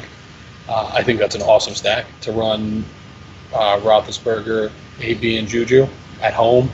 And I think Roethlisberger's pissed after how he looked last week. He looked atrocious. What did he throw, like 5 picks? 4 picks, something like that? 3 picks, and I think he had a fumble too. That's what it was. I know he had a bunch of turnovers. 3 interceptions and 2 fumbles, so 5 total turnovers. 5 total. So after that, he's going to come back with a fury. I absolutely am enamored with a Roethlisberger, Antonio Brown, Juju stack, and I don't think anybody's going to be on that, especially because of the fact that nobody's trusting Roethlisberger right now. Yeah, I'm gonna have to agree with you there with the Antonio Brown and Juju with Ben. I think both of them, along with Ben, could be a sneaky little stack. But moving on to tight end, I first want to kick it to you to get your opinions on your favorite player, Travis Kelce. Yeah, he was my favorite player when Alex Smith was there. I just don't think the chemistry's developed yet with Mahomes. It'll come in time, but I'm fading him this week. For 5,900, spend 200 more, and I can get Zach Ertz, and Zach Ertz is going to see 10, 12 targets, and he's going to convert them. Kelce, 6 targets, not terrible, but not Kelce level. I'm completely fading the tight end in Pittsburgh. Vance McDonald's coming back now. We don't know what to expect of him. Jesse James, yeah, he's really not a great route runner. Not very good hands. I'm fading Pitt, and actually, to be honest with you, I'm fading everybody in this one. Maybe I'll have one Kelsey just as a off the cuff, but I'm fading it. Yeah, I'm with you 100% on Pittsburgh's tight end situation. As you mentioned, Vance McDonald is coming back, but it doesn't matter if he's limited. It doesn't matter. I'm fading both of them. Kelsey, I do have interest in, and I will have some Kelsey. I think most people are going to be thinking along the lines that you are with, Kelsey's struggled, week one, and it's going to take some time to build up chemistry with Mahomes, which I agree in terms of building up the chemistry part. But last week, there also just wasn't a necessity for Kelsey. Game flow didn't dictate that he was going to be a big factor in it. When you have Tyreek Hill returning kicks, and you have Tyreek Hill taking a 15-yard pass to the house. So I think Pittsburgh keys in a little bit more on Tyreek Hill. And, he's not going to break off those big runs. So I think Kelsey gets used a little more. And I like Kelsey as a sneaky play this week, just because I think most people are going to be thinking along the lines that he busted last week, he's going to do it again this week. But moving over to defense, you interested in either of these defenses? Nah, I'm fading them both. Yeah, I'm with you there. Maybe throw a stab at take a dart with the Chiefs just because they're 2,200, but it's not something I recommend or like. It's Roethlisberger at home. If it was in Kansas City, I'm taking Kansas City all day, but I'm not risking that. Nope. No, I don't blame you. And just at 2,200, if you're throwing a team out there that you want to go as star-studded as possible, it is an option to consider. Yeah. Kicking over to Miami at the Jets. Jets coming off a big 48-point outburst in Game 1. Miami in a struggle. They struggled with Tennessee and with some weather delays, 7-hour game. You interested in either of these quarterbacks? Sam Darnold. One more time for the people in the back of the room. Sam Darnold. This dude is $5,100. $5,100. I want to know who makes these damn prices. Like, you got guys bumping up $1,100. What was Sam Darnold last week? $5,000? Oof. Right? It might have even been more. I think it might have been 55. It was 5,600. 56 last week, yeah. So his team puts up 48 points and they put him down 500 against a worse defense? Like, Detroit, don't get me wrong, Detroit's defense isn't anything to write home about, but neither is Miami's. I absolutely love Darnold this week. Loved, especially in a stack with Anderson or Enunwa. Oh, I love an Enunwa, Isaiah Crowell, and Darnold stack all day, every day. So yeah, Darnold. Ryan Tannehill is like as awe-inspiring as grass growing. So I'm in a heavy fade on Ryan Tannehill. And the Jets defense looked amazing last week. I think that they have another great week against a subpar quarterback. I'm going to have to agree, and I am a little concerned in terms of Devontae Parker returning. He returned as a full participant to practice today. I think he's very talented, and when he's healthy, he's shown he can produce. So Tannehill with him back and Kenny Stills offers a bit more of a down-the-field threat. And we saw Tremaine Johnson get burnt a couple times last week for the Jets by Kenny Galladay. But I'm not playing Ryan Tannehill. It's the Jets home opener. The Jets fans are going to be out going wild and crazy just because, Sam Darnold's home debut coming off a huge win on the road. So at 5,100, absolutely, I will have a lot of Sam Darnold tomorrow. And that's not me being a homer. That's just 5,100. There's a lot of upside there. And the Jets showed that they're not afraid to throw with him this early on. Moving on to running back. No injuries to report in terms of the Jets or Miami. Both backfields are healthy. Anybody you like here? Not enough really. I like Powell. I like Crowell. I just don't like the fact that it's a coin toss. They're very similar runners.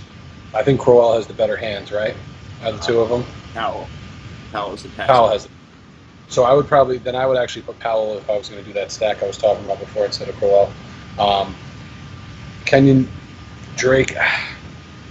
I'm just nervous that he's, Parker coming back makes me a little bit more interested in Drake at 5,800. Still a little shocking to me. That's a little bit high of a price tag, if you ask me, coming off of a 9.6% performance or a 9.6 point performance. I may have a couple Drakes on just a flyer to try and GPP my way to the top, but you're not going to see too much Drake for me. I will mix up the Powell Crowell combo just because at 4,600 and 5,100, both of them have the upside.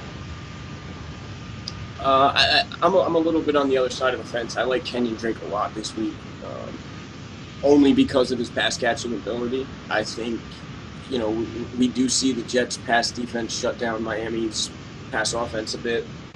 I think they're going to be hyped up coming off of last week. They're a young team. They're an emotional team. I'm not sure if Marcus May is going to be back this week, but if he is, there's an upgrade right there. But I do like Kenyon Drake, mostly because of his price tag, and I think we're going to see him get about 7 or 8 targets and catch 5 to 6 balls, which for him can turn that into 80 yards and a touchdown easy. And then if you just throw in another 30 rushing yards, for 5,800, he's exceeding value. He's at least at 20, 22. And I don't think people will be looking his way because he's kind of in no man's land in terms of his price. So I will have a little bit of Drake. Powell at 5,100 isn't bad, but if I'm taking a running back from the Jets, it's Crowell. I think Crowell is a better pass catcher than he gets credit for, and the Jets have said that in the preseason.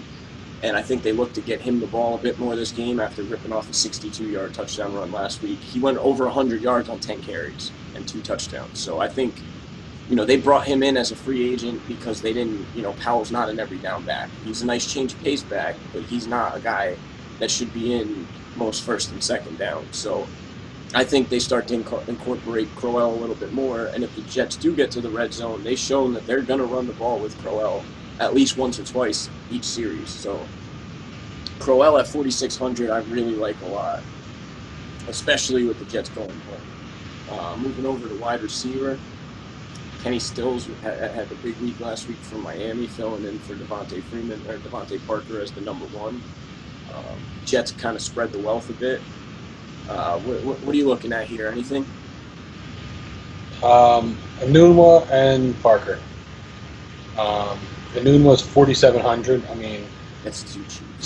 Sam Darnold's favorite target is 4,700. Yes, please. And he had 10 targets too. It's not like he showed that chemistry with him this early on.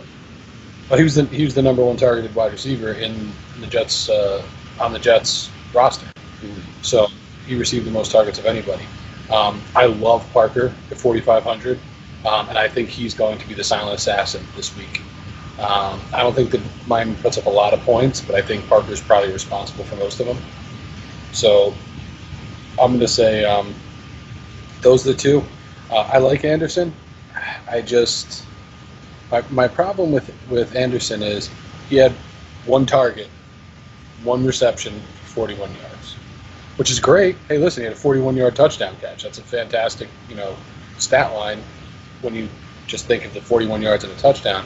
When you think of the fact that he only converted 1 out of the 1 target, I'm staying away from him. At 5,400, it's just not worth it. Because if that was a 12-yard dump pass, we wouldn't even be talking about him right now. Mm-hmm. So Newman and Parker are the only 2 I'm really taking from there. I have no faith in Amendola. Kenny Stills, I think, is priced out of value at this point with Parker coming back. I agree. Parker does scare me a bit with he's coming back from a hand injury, so and he hasn't practiced. So 4,500 though, I do think that if anybody from the receiving corps is going to do damage, it's going to be Parker. I mean, I could see Stills catching a deep touchdown, but in terms of point per dollar, Kenny Stills is not worth it. Robbie Anderson, like you had mentioned, doesn't see enough. The only ones I'm really looking at here is Adunwa, and Curse coming back worries me a bit. So Danny Amendola, No, I honestly am probably going to take a stab on the team with maybe a few with Terrell Pryor. Pryor by far is the most talented on this Jets wide receiver core, with the exception of Roby Anderson. But Terrell Pryor has the size and speed combination, so I'm going to take a stab again with Pryor at 3,700 on a week where there really isn't too much value, and I think he'll be under 1% owned. So he's the one who caught the touchdown from Sam Darnold in the preseason, so they're somewhat familiar with each other. So I think the Jets do start to get Terrell Pryor involved a little more. They did say he had a great chemistry with him too. Him and Darnold had great chemistry in the preseason. They said. I mean, there's just too many mouths to feed overall in terms of wide receiver to be really confident or load up on one from either team. But moving over to tight end. Anything you see here you like? No. Not really, truthfully. Yeah, I mean, the only person I would take a stab with is Neil Sterling, who played 40 out of 60 snaps last week for the Jets. Didn't turn it didn't really turn that into much. He's just dead minimum. So I'm with you though. I'm gonna likely fade this entire tight end situation for both teams. Moving over to defense. 3,100 for the Dolphins, 2,500 for the Jets. Jets are home. I think we know what we're about to say. Yeah, Jets. Let's get Jets. Yeah. That's the one I take a shot on. And 2,500, really? That's the thing. At 2,500, it's not going to cost you that much if they do say put up a 7 or 8. But the $600 value you get from that upgrades wide receiver, running back, or quarterback. So. And on top of the fact, let's not forget what they did last week. 26 fantasy points. I know, because I had them in a lot of my fantasy leagues.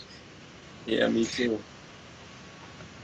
Yeah, I mean, my Alvin Kamara stack with them and Alvin Kamara, Drew Brees, and the Jets were pretty much on every team that won. All right, next we got Chargers at Buffalo. Chargers are actually quite a bit of a favorite in this game on the road at Buffalo. Can't imagine why. Bills are starting Josh Allen this week. Phillip Rivers at 6,700. What are you thinking? I love Phillip Rivers at this at 6,700 in this matchup. Joe Flacco, dead arm Joe Flacco, absolutely decimated the Bills last week. Joe Flacco, let it set in for a second. Joe Flacco decimated the Bills last week. Mm-hmm. I love any quarterback against them after that happened. And I've always been high on Phillip Rivers. I think he gets a raw deal. I don't think anybody gives this guy half the credit that he deserves. He put up 30 fantasy points last week. The guy's a monster. He is. I love him this week. I'll be honest with you. I might have a Josh Allen team now, because you want to talk about the most contrarian play you can possibly do. 0% ownership. Yep, I guarantee you, nobody's going to pick him up. And for 4,600, if he puts up 10 points, think about it. What's the average quarterback put up? 20 something, 18, in that range. 15, 18, yeah, probably around there. Yeah. So if he puts up 10 for 4,600, that's value. How's he going to put up 10, though? Sheer luck. Yeah. Shady's all right? Shady's still playing? Little dumb passes to Shady? Like I said, I'll take a shot on a team with him. I'm not expecting much from that team, but remember we talked about the other day, those are the kind of teams that wind up winning a GPP on some weird, crazy Alfred Hitchcock shit. Fitzpatrick last week. Right. The guy that won my league had Fitzpatrick and Mike Evans and Deshaun Jackson. So, yeah, that's great. I'm fading all aspects of the passing game. I mean, of the quarterbacks in this passing game. Phillip Rivers at 6,700. I think the Chargers beat the Bills handedly. The Chargers do have to travel cross country, which we have seen being a hindrance for teams in the past. mostly the time difference. You're only there for 3 days, and you have to adjust, 3 hours ahead or 3 hours behind. So at 6,700 in a game where I think Melvin Gordon's going to dominate, I just can't pay that much for Phillip Rivers when I can go down to Deshaun Watson for 6,300 or Pat Mahomes for 6,100. So quarterbacks for me, I'm likely to avoid. What about running back? Do you like anybody here at anybody really stand out to you, must plays or anything? Well, I mean, Melvin Gordon. I definitely think Melvin Gordon's a must play. I like Shady at 57. Not going to lie. 5,700, I think, is a lot of value for him. No, I agree. He does still have that touchdown upside. He gets labeled as everybody said, well, he doesn't score much, or he's not going to, the Bills' offense sucks, so he's not going to get the chance in the red zone to run one in.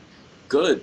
I don't want him to run one in. I want him to catch one and return and run a pass that he catches in for a touchdown, as opposed to him rushing it in for a touchdown. I want that extra point.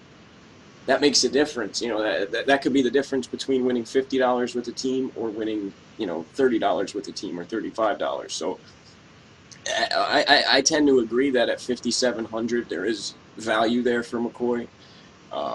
Melvin Gordon, as I said before, I'm going to be loaded up on Melvin Gordon. That's why I think Phillip Rivers is a little too high, because I think it's going to be a heavy dose of Melvin Gordon. I can honestly see him being up around 26 carries, finishing with 30 total touches. So 7,400 with that many touches, that's value. All right. Yeah, I don't disagree.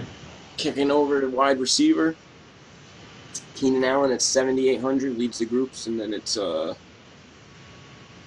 bit of a steep drop off there, 7,800 to 4,600. No, not quite much in between there. But you see anybody you like? I like Keenan Allen. I think he's a little too expensive for my liking this week for him to really be a big play for me. And I think after last week having a big week, I think he's going to be overplayed and overrepresented. So I'm going to limit my exposure to him. I'm still going to have some, but it's going to be in a limited capacity. I do, honestly, and I know you're going to think I'm crazy, I like the idea of a Josh Allen, Kelvin Benjamin stack. Because if it happens and it works out, nobody's going to see it coming. It's going to be Fitzpatrick from last week. Mark my words, you're going to see one of the top teams be a lineup that consists of Josh Allen and Kelvin Benjamin. When we come back and we have this podcast next week, I'm going to tell you how many points I get from that team. That's how convinced I am that apparently magic happens in the NFL. No, in all reality, I'll have like one lineup like that just to see what it looks like. Just to give it a shot. Just because they're so cheap. Like, he is still a starting quarterback in the National Football League. Yeah, but they were hesitant to give him that nod. Even they started Nathan Peterman over him in week 1. That tells me that they're not confident in him. They don't have the faith in him. So that worries me. That goes back to LaShawn McCoy, why at 5,700. He could realistically rush the ball 30 times and catch 7 to 8 passes. And I'm not even joking. That's something that's realistic coming into this game with a rookie quarterback in Josh Allen. Check down to McCoy and run with McCoy. Remember something, Kelvin Benjamin's a big body, though. Yeah, but Kelvin Benjamin's a shell of himself. He's had knee injuries. Right, and he is, but he's still got enough of the size where I think he can do some damage. Like I said, it's not. I don't see this being. I'm joking when I talk about this will be the number one team, but I really think it's a contrarian play, stacking a GPP that's really worth taking a look at. Is the Josh Allen, LaShawn McCoy, Kelvin Benjamin, because I guarantee you all of them are under 1% owned. Well, maybe McCoy's a little bit above. But even Shady's under 10 or 5% owned. I guarantee it. Kelvin Benjamin is probably under 1. Josh Allen, I would say, is under 0.0 something. Like, he's going to be less than 0.1% owned. So, yeah, I think it's worth a shot. In there, yeah. I don't really know Tyrell Williams, Michael Williams. I'm just not sure that any of them are really worth it unless you're pairing them with Phillip Rivers in a stack. And even then, I'd rather pay up and take Keenan Allen, even though he's, a lot more money. Just because I don't know. You don't know who it's going to. Which Williams is getting it. Well, I'll have a little bit of Keenan Allen, not much. 7,800. I'm kind of hoping he doesn't have a big game this week, so next week that price drops a little bit. Buffalo's passing game, I'm completely fading, other than Shady. I'll save the time on tight end right now. I'll tell you, I'm fading all tight ends in this game. The only people I'm looking at wide receiver is Mike Williams. I love Mike Williams. I picked him up in my season-long fantasy league because I think Mike Williams is going to take over for Tyrell Williams in terms of target share and in terms of volume in the offense.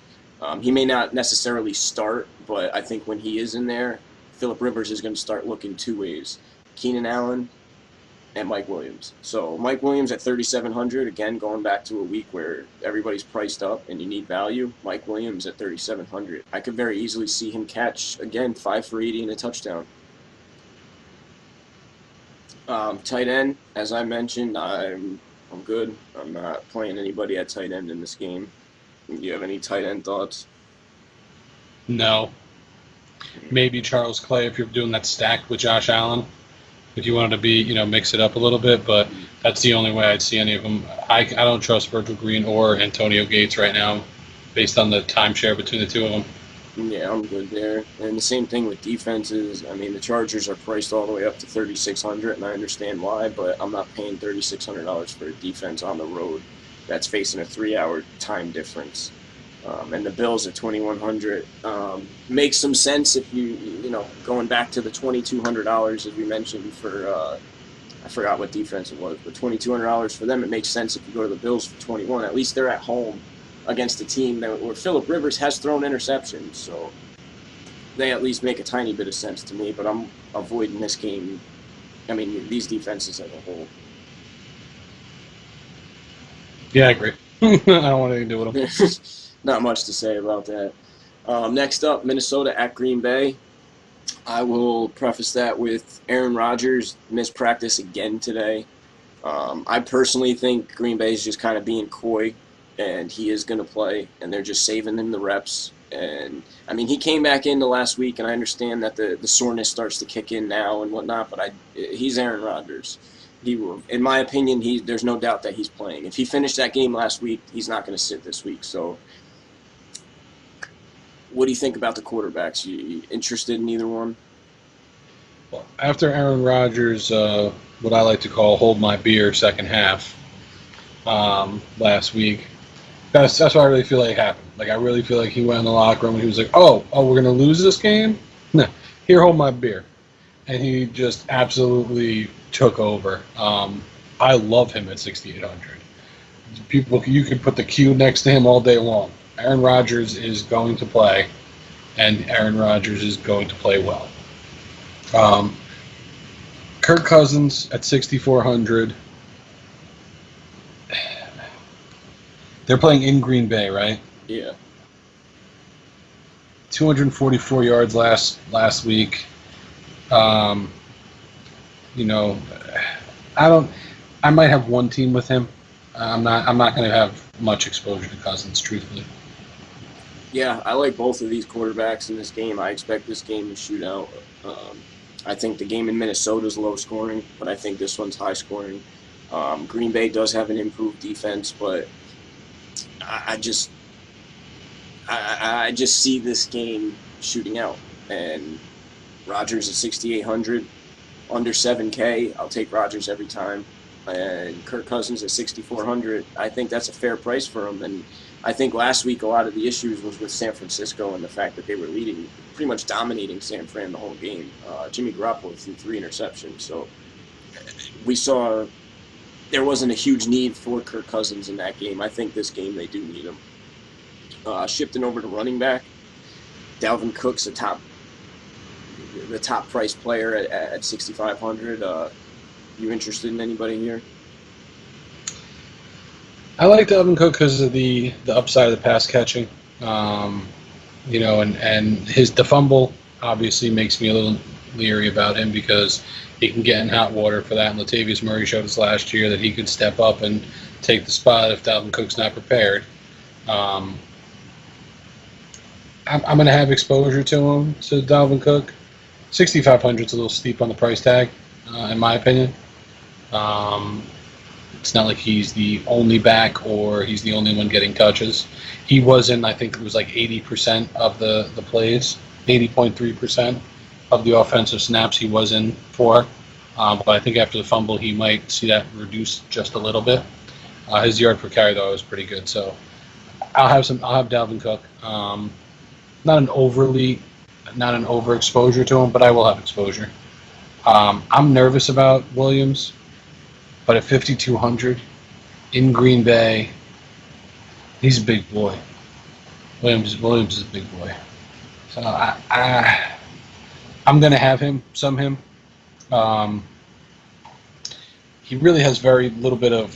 Who else do they have that's a power back? I don't think they have any other power backs, do they? No, it's just Jamal Williams and Ty Montgomery. That's what I'm saying. So I'll definitely have some exposure to Jamal Williams. I honestly, my favorite person in this matchup is going to be Ty Montgomery, because I think he's going to be underrepresented, and at 3,700, he's the pass catching back to Aaron Rodgers. I mean, that game was a fluke last week. That Aaron Rodgers looked that shitty. I don't see that happening again. So I like Ty Montgomery. I actually agree quite a bit about Ty Montgomery. I think that's how they protect Rodgers in this game, is having Montgomery in the backfield a lot and dumping off to him short. As soon as Rodgers starts to feel pressure, he can dump it off to Ty Montgomery. I think, like I said, that's how they protect him from Minnesota's defense. At Dalvin Cook at 6,500, I love him there. I think he's going to get stronger each week, and I say hop on the train as soon as you can before that price starts to spike. So Dalvin Cook, I'm going to have a good amount of Dalvin Cook. I'm going to have a lot of Ty Montgomery. Jamal Williams is a complete fade for me. I'm just not interested in him going up against that Minnesota front. He just doesn't offer enough in the passing game. He had 47 rushing yards last week and put up 4.7 fantasy points. So that tells me all I need to know against the Chicago Bears, who have a very, very good defense, which is comparable to Minnesota's now. So I'm good on Jamal Williams. Ty Montgomery and Dalvin Cook are my plays there. Shifting over to wide receiver, Adam Thielen sits atop at 7,100. You like any of these receivers? Randall Cobb, 4,600. I mean, that's just stupid. I don't know. Did they not watch last game where he put up 32 fantasy points? How is this guy 4,600? He's always been one of Aaron Rodgers' favorite targets, even when Jordy was there. Randall Cobb still got his looks. He's going to continue to get his looks. He's my favorite play in this whole slate. In this game, wide receiver wise, and at 4,600, I'm going to have quite a bit of him. I like Diggs over Thielen. I think Diggs is a better option, and Diggs is bigger. I might contrarian play, throw in a Geronimo Allison 1 or 2 times. Not too much exposure to him. I think him having as good a game as he did last week is going to get him more exposure than he really deserves. So I'm not really going to have too much of him. I'm on the flip side there. I'm going to be having I think Allison's going to end up being chalk this week, just on a week where there isn't much value, and he is a part of the Green Bay offense. He is established as the number 3 receiver, and he's been with Aaron Rodgers now for 3 years, and they've had time to work together. So Rodgers is now getting comfortable with him, and we saw that last week with 8 targets. I love him at this price tag. I love Randall Cobb at his price tag. I think we see Xavier Rhodes on Devontae Adams, so I don't like Adams this week at all. Diggs and Thielen are both priced a little too high for me. If I was to pick one, I'd pick Diggs, I guess. I'm not a big Thielen fan. I think he's very good, but in terms of fantasy, I just don't think he has that 30, 40-point upside that Diggs does. So as far as that, it's Geronimo Allison and Randall Cobb I'm going to have a lot of, and then I'll mix in a little bit of Stephon Diggs, but that's about it for me in terms of wide receivers. Moving over to tight end, Jimmy Graham sits atop at 4,800. Same price he was last week when he put up 2.8. What do you think? You interested in either of these tight ends? No. Way too expensive for not enough upside. Yeah, I agree. I mean, Jimmy Graham's going to have to deal with either the Minnesota Vikings linebackers or he's going to have to deal with Harrison Smith. No, thank you. Kyle Rudolph is all he is touchdown dependent. And we saw last week, Kirk Cousins completed passes to 3 different tight ends.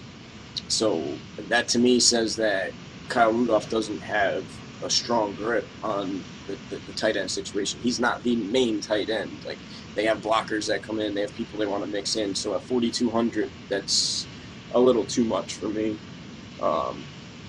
Moving over to defense, 26 and 2,500. Any interest? No. Yeah, I'll have a team or two of the Vikings. I'll throw a couple of Vikings in. That's about it. Just because they do have so much talent on their defense that, at 2,600, we're not going to see them there again. So, other than that, I'm not playing the Packers defense. Yeah. Next up, Cleveland at New Orleans. New Orleans coming off of a devastating loss at home to Tampa Bay, 48-40.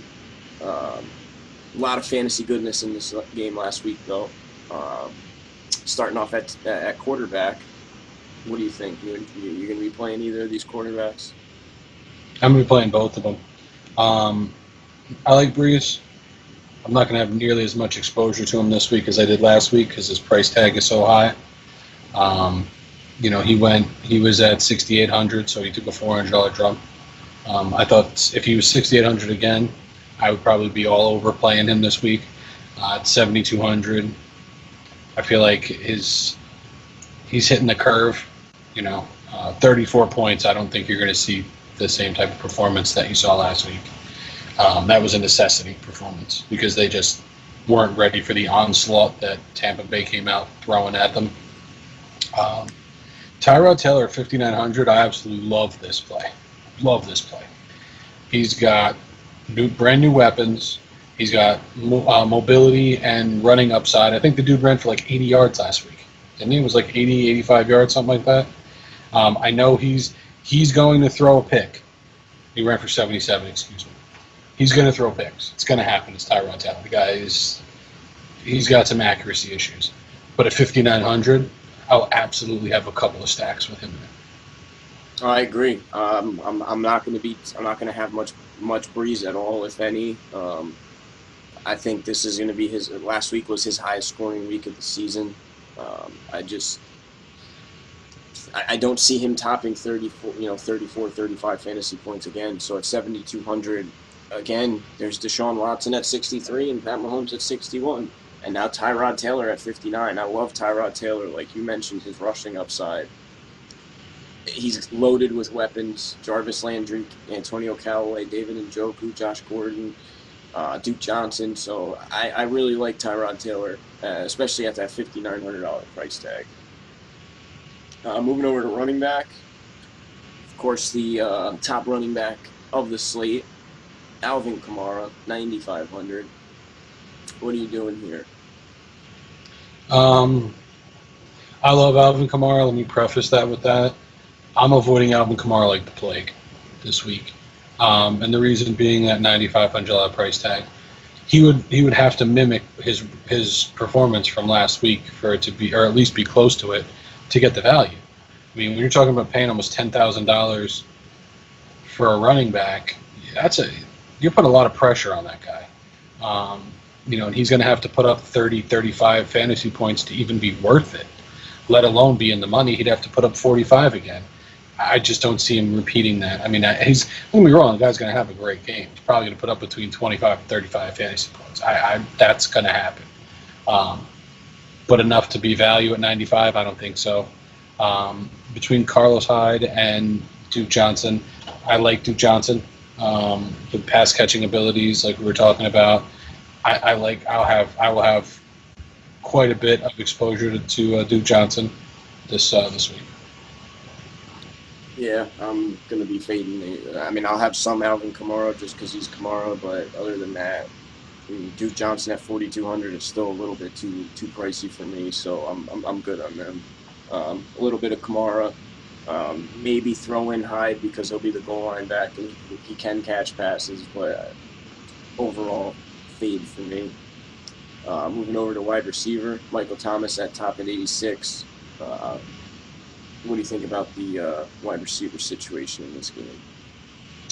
I mean, I like Michael Thomas. 86 is not bad for the caliber. I mean, he is a top-tier wide receiver, let's be honest here. He's got a top-tier quarterback throwing to him.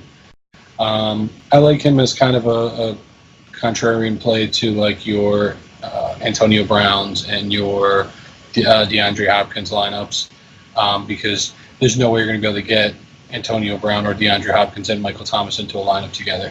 So I'll have some exposure to Michael Thomas. The same way that I'll have exposure to DeAndre Hopkins, I'll have exposure to Antonio Brown, in my lineups that I build around him. I'll probably stack him. That'll be like the one lineup that I do that I kind of find a lot of value. I'll throw in like Drew Brees, Alvin Kamara, and Michael Thomas, and then a bunch of $3,000 players because that's all I'll have left to spend money on. He'll probably be in there for that. I really, really, really like Josh Gordon this week. Guy's 5,800. I just think that he's going to just continue to get better. He's getting back into form. He had 3 targets last week. I'm willing to bet he has 5 to 7 targets this week.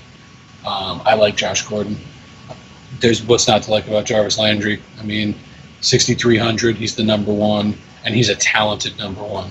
So I'm probably going to have quite a bit of exposure to the top 3 wide receivers in this: Michael Thomas, Jarvis Landry, and Josh Gordon.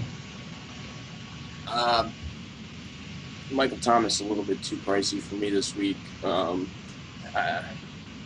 I will have some of them, but I'm not going to go crazy. My top wide receiver on the week is Antonio Brown, followed by Michael Thomas. But I really, the most I'm going to have exposure to in DFS for GPPs is DeAndre Hopkins. I'd rather save the 600 and go with Hopkins and Thomas.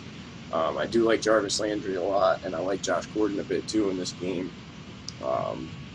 I wish Gordon was a little bit cheaper, but I'll still have some exposure to him. A stack with him and Tyrod, maybe Njoku or Jarvis Landry, might be something contrarian that most people won't go that route.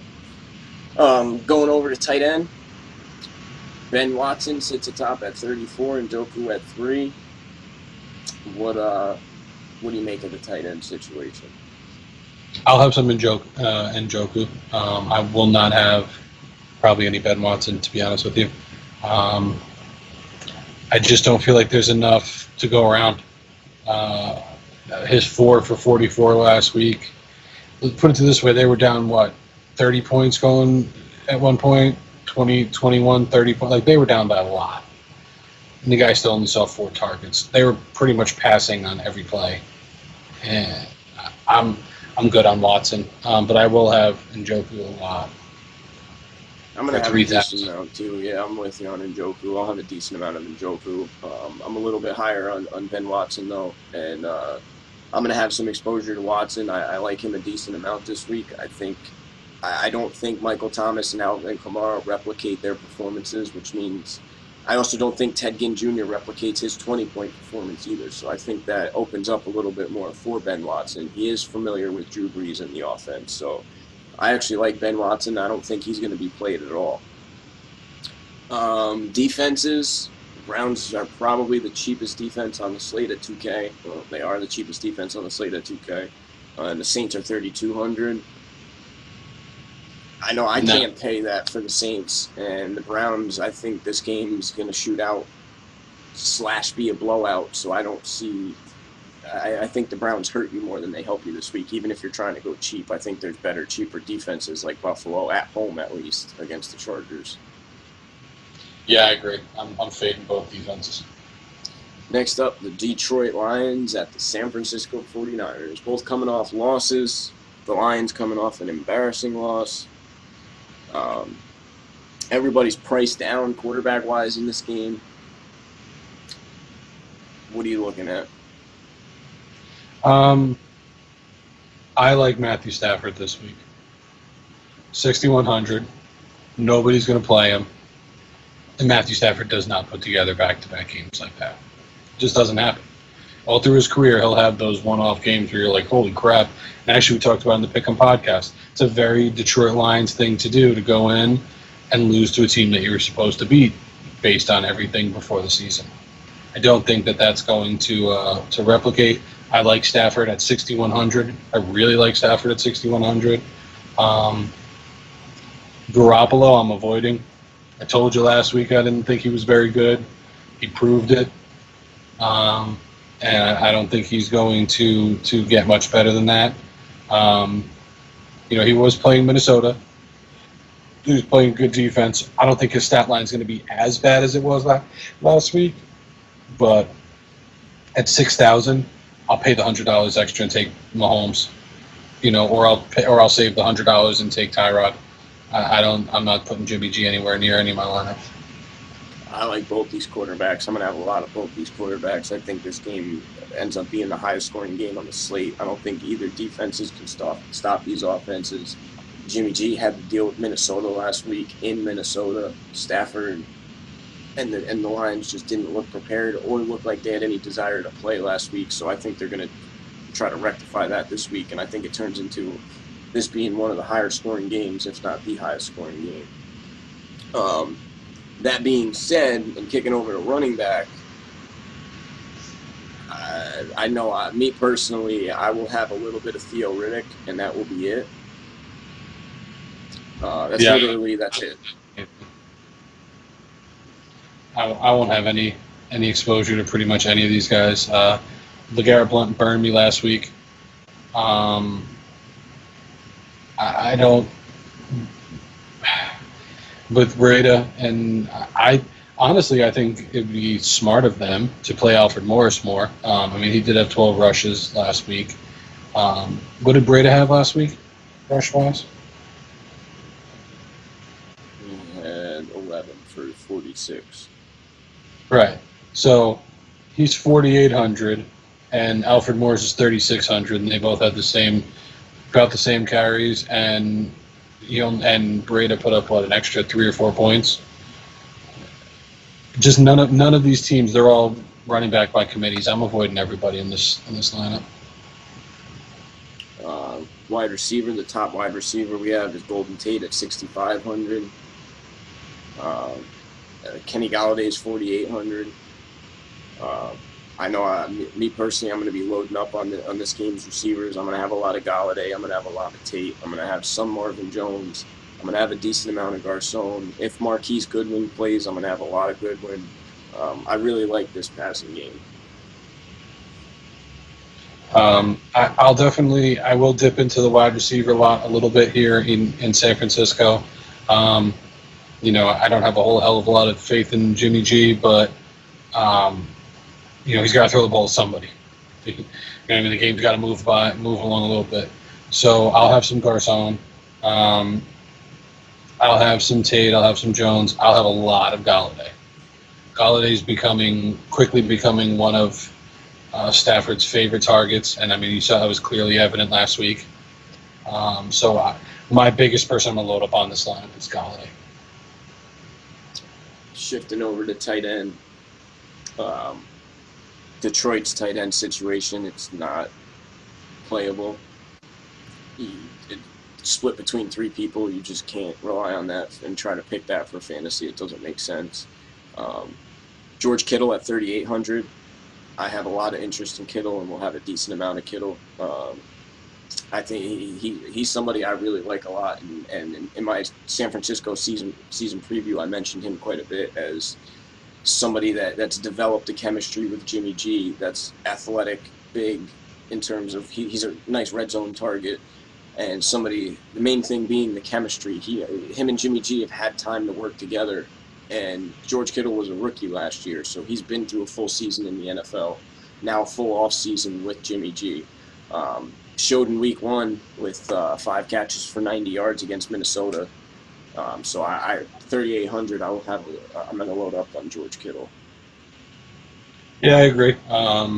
Detroit, I'm fading totally their tight end situation, but I will have quite a bit of Kittle as well. And defensively, it's the same thing with the Detroit situation. I mean, the Detroit tight end situation. I'm not playing any of these defenses. I think this game shoots out. So full fade for me. Yeah, me too. I'm fading both those defenses. Next up, Arizona at the Los Angeles Rams. Last week, we saw a Little League football team step into the Arizona Cardinals jerseys and attempt to play a game against the Washington Redskins. Didn't work out so well. This week, we're in LA. I don't know if the real Arizona Cardinals are back this week or not, but Jared Goff at 6,300 is way too fucking cheap. Way too cheap at 6,300. So he's about the only interest I have. Bradford, even at 48, I'm good on Bradford. But Jared Goff at 63 is way too cheap. Yeah, I mean, I'm going to go ahead and make the bold statement here. I don't really think anybody in Arizona, aside from maybe Fitz, depending on how cheap he is, nobody from Arizona is seeing the lineups until I have a little bit more faith in Sam Bradford. If somebody really wants to be that guy that takes the shot, that gets the Fitz magic, this would be the lineup to do it with, because it's the Rams. So you're playing one of the best defenses in the NFL, if not the best, right? I mean, they're pretty high up there right now. Yeah, they're pretty good. And you're coming off an atrocious game like that. I'm not saying that this is a good idea to do, so please don't mistake that and at me on Twitter about how horrible of a human being I am. But if you really wanted to take a straight-up shot in the dark, a Sam Bradford, David Johnson, Larry Fitzgerald stack, I think, would be the most contrarian play that any human being can play, aside from Josh Rosen. Because nobody's going to touch Sam Bradford after last week. And now he's playing a better defense than he played last week. And on the road. Yeah, but I'll have a crap ton of Jared Goff. Crap ton. At 6,300, I'm embarrassed for whoever came up with the pricing on Jared Goff. I'm embarrassed for them. Yeah, I don't see the 6,300. I think that's too cheap for him. Shifting over to running back, David Johnson's questionable with a back injury. Todd Gurley's the top at 92. Any interest in them? Not really. I love Todd Gurley as a player. I don't love Todd Gurley at 9,200. It's the same thing with Alvin Kamara. You're going to have to put up 35, 40 points to be worth it. If there wasn't so many other options that are going to put up probably in the high 20s for $2,000, $3,000 less, yeah, you pay up for Todd Gurley. But for 9,200, Todd Gurley's going to see some of my lineups because you can't not put him in. But yeah, that's about it. I mean, David Johnson with the back injury, I don't know who the hell came up with 8,200 for what looked like the most meek version of David Johnson we've ever seen coming out of preseason. I don't know who the hell that guy was that showed up in David Johnson's jersey, but sure as hell wasn't him. So Todd Gurley will have a little bit of exposure. That's it for me. Yeah, I actually like Gurley quite a bit this week. I like this whole Rams offense this week. I think they can legitimately put up 40 points in the game. So 9,200. I agree. I don't think many people are going to pay up for him, so I think he'll be a bit contrarian. And David Johnson, if he is cleared to play, you have to play him. Arizona can't not load up on him, but he's got it. I personally am going to probably be a little too high on David Johnson if he plays this week, because there's no way Arizona can get worse than last week. We saw that Arizona doesn't have wide receivers, so David Johnson, I expect his role in the pass game to grow from here on out. So at 8,200, I think he could be a steal that nobody's going to play, but it all depends on that injury. Now, if he doesn't practice tomorrow, then I'll be a bit concerned and probably won't play him. Shifting over to wide receiver, Brandon Cook sits atop at 61. What are you looking at wide receiver? I'm on the Robert Woods train for wide receiver and Cooper Kupp. The reason is they're about the same amount of targets. I mean, to be honest with you, actually, let me back that up a little bit. Anybody on the Rams? 6,100 for Cooks, 5,900 for Woods, and 5,500 for Kupp. Kupp and Woods both saw 9 targets last week. I think Cooks had 8. I mean, Goff loves to throw the ball, and he's great at spreading it around. So I absolutely love these 3. I'm fading Fitz, which literally breaks my heart because I love Larry Fitzgerald. But I'm fading him. I just got no faith in Bradford. And who's the Rams' number 1 corner? Marcus Peters. Need I say more? So I'm fading Fitz. If I did, if you did that one crazy stack I told you about, and you wanted to throw Fitz in there with David Johnson and Sam Bradford, have at. I expect a 10% commission for that lunacy if you actually follow that and win. Just letting you know. But that's about it for me. I'll play the whole Rams receiving core. For me, it depends on who Patrick Peterson's going to be on. I personally kind of think Peterson's going to be on Robert Woods. If he's on Cooks, I mean, I'll probably fade Cooks then. But I still, at these price tags, I like all of them. I'm going to mix and match with my teams and have a bit of each one. Like I said, I think Peterson's going to be on Woods. So with that being said, I'm probably going to be overly high on Brandon Cooks like I have been this whole season. So I'm going to have a lot of Cooks. Fitzgerald at 6K, I'm going to have a decent amount of Fitzgerald because they move him around the offense. They don't just line him up anywhere.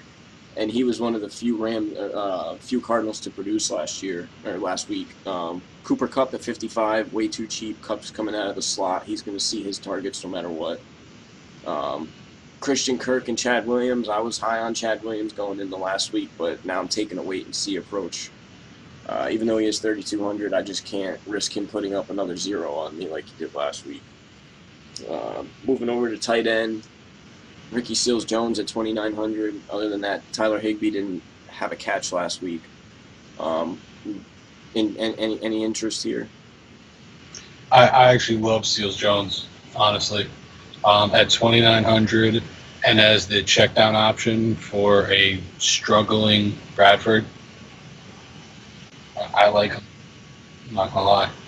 That's about the only person I'll have any exposure to, though. Nobody on the Rams and tight end wise. They have too many weapons and receivers and stuff and running back for that to even matter. Yeah, I'm with you. I like Seals-Jones a bit too, especially at that price tag. And I think this offense gets a little better this week with the lack of receiving options for the Cardinals. I think that opens up a bit more for Seals-Jones, and he is athletic. So 2,900. My wealth for tight end is going to be pretty diverse this week. It's going to be spread out, but at 2,900, I do like him. Defenses, I don't pay up for defense. I'm not paying 3,700. No, I mean, especially when last week everybody paid up for the Rams, and your boy right here, this guy, smartly took the Jets in almost all of my lineups. Dude, I think I had like 2 lineups that didn't have the Jets because they were like 2,200 last week. Yeah, they were crazy cheap. So it was just I followed our motto, which is find the one that's the best option at the cheapest, and that's what I did. And that was so I don't pay up at deep. I don't do it. So I'm not interested. Once you hit, especially you hit 3,500, I'm not paying that for a defense. No, next up, I'm paying more for my defense than my tight end. Yeah, no. New England at Jacksonville.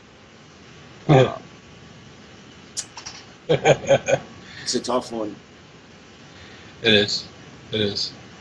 Tom Brady's 6,500 though. Like, the thing about it, like, I'm probably going to avoid Blake Bortles. He might see one or two of my lineups just because he's at home and he's 5,400, which, like, that's ridiculous. That's almost like the bottom of the barrel for wide receivers, and that's what the quarterback is at. But I love Tom Brady at 6,500. Jacksonville has a pretty solid defense, if I'm not mistaken. And their Jalen Ramsey, I think, is going to cause a little bit of problems because, like Hogan showed last week, he's atrocious. He's really not a number one.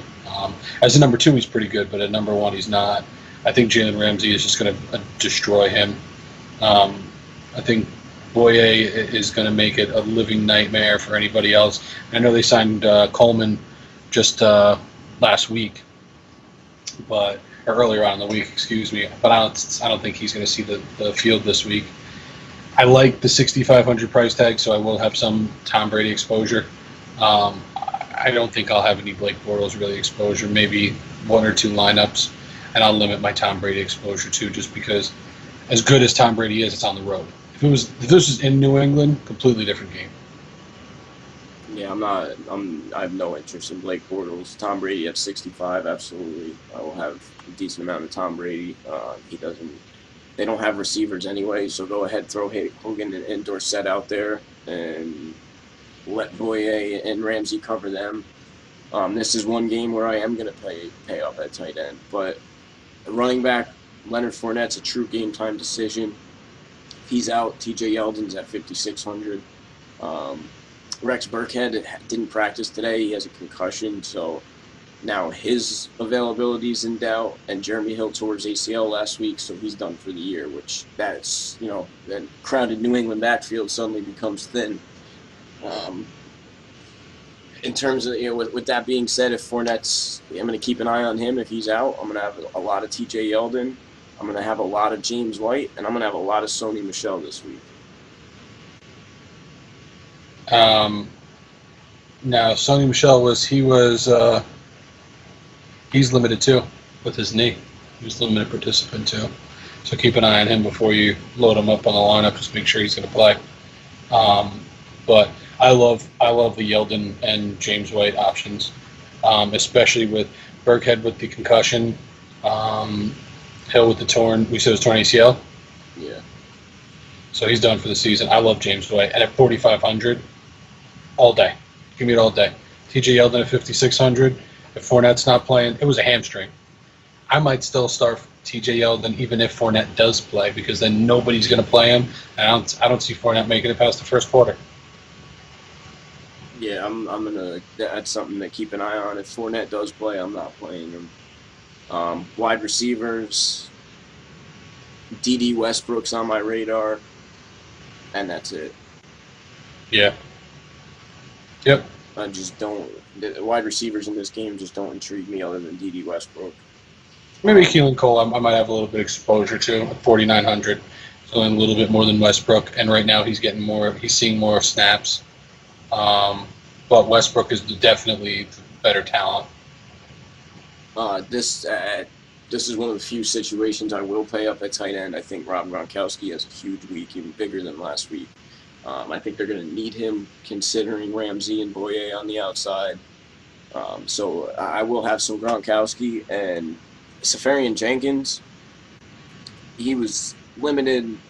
He's a limited participant, but he was limited last week too, and ended up seeing something like 85 or 87% of the snaps or something like that. So he ended up playing the most of the game. So Safarian Jenkins at 3,200 is somebody I like a lot this week, and the tight ends in this game I'm going to have a lot of.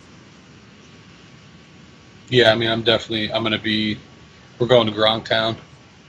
That's the good news about being able to find some cheap options at the wide receiver and running back, and also some cheap defenses, is that it gives you the ability to pay up for some top tier players and also grab a Gronk. I think I absolutely love a Tom Brady, James White, Gronkowski stack. That is probably my favorite stack of the week.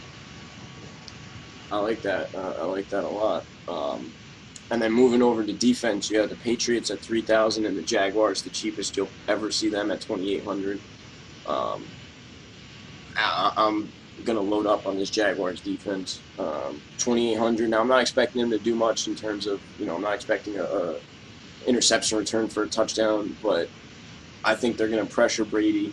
I think they get an interception or two, and I think they keep this a low-scoring game. So at 2,800 for the caliber of the Jaguars defense at home in their home opener, I'm going to have some of them. There's a lot of defenses this week I like. My defense percentage is going to be pretty spread out.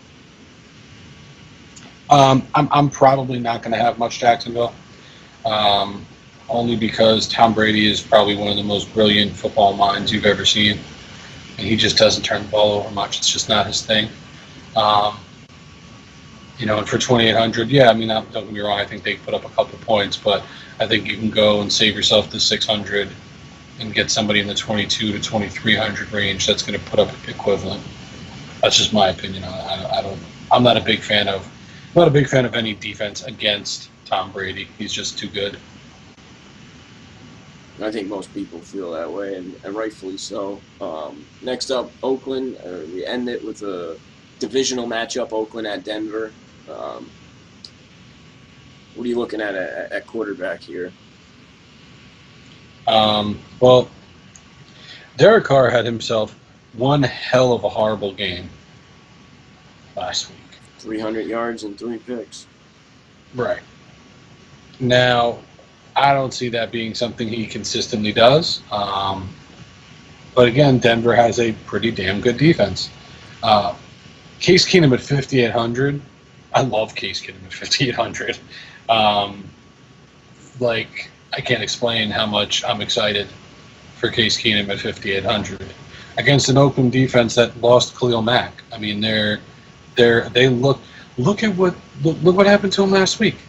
I mean, they made the Rams look like, the Rams are a good offense, so I can't even say anything like they made them look better, but they proved, because they came out swinging, Oakland. They were up 14-0 at one point, I believe, weren't they? No, they only scored 13. Okay, so they were up 13-0 or something. Didn't they? Or they were up 10-0. They were up, because I remember being shocked, because I thought the Rams were just going to blow the doors off them. Yeah, they were. And then it fell off. Yeah. So Derek Carr is my pick for this year. I've got him in my year-long fantasy. I think Derek Carr snaps back to form. I just don't think it's this week that he does it. So I'm fading him, but I'm definitely going to have a lot of Keenum. Yeah, I like Keenum a lot this week. I'm not interested in Carr. Not going up, not in Denver against his Denver defense, but Case Keenum at 5,800, he makes a lot of sense.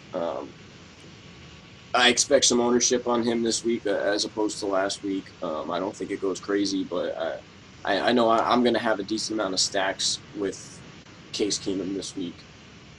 Moving over to running back, we saw why Marshawn Lynch is Marshawn Lynch last week with the first touchdown of the game, where he carried 5 defenders into the end zone with him.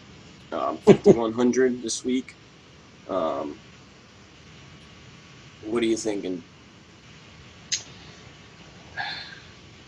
I'm a little nervous playing him at 5,100 against that front for Denver. He's beast mode, don't get me wrong.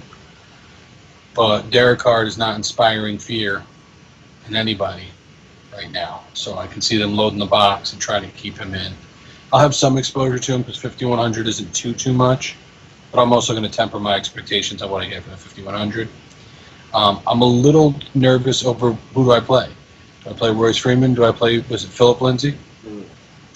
Which one of them do I play? Because both of them had great games last week. Lindsay had 15 rushes, 71 yards, 2 out of 3 targets, 2 receptions for 31 yards, and a touchdown on a receiving. And you had, Royce Freeman's got 15 rushes for 71 yards. It's clearly evident that Freeman is the rushing back and Lindsay is the passing back. So if I'm doing a stack with Keenum, I'm probably throwing Lindsay in there. For fill-in purposes later on, I'm probably throwing Freeman in. 43 and 4,400. they're worth throwing in some lineups. Yeah, I'm fading Marshawn. I'm fading Freeman. I'm fading Lindsey this week. I like Freeman this week. I think they stick more to a ground game.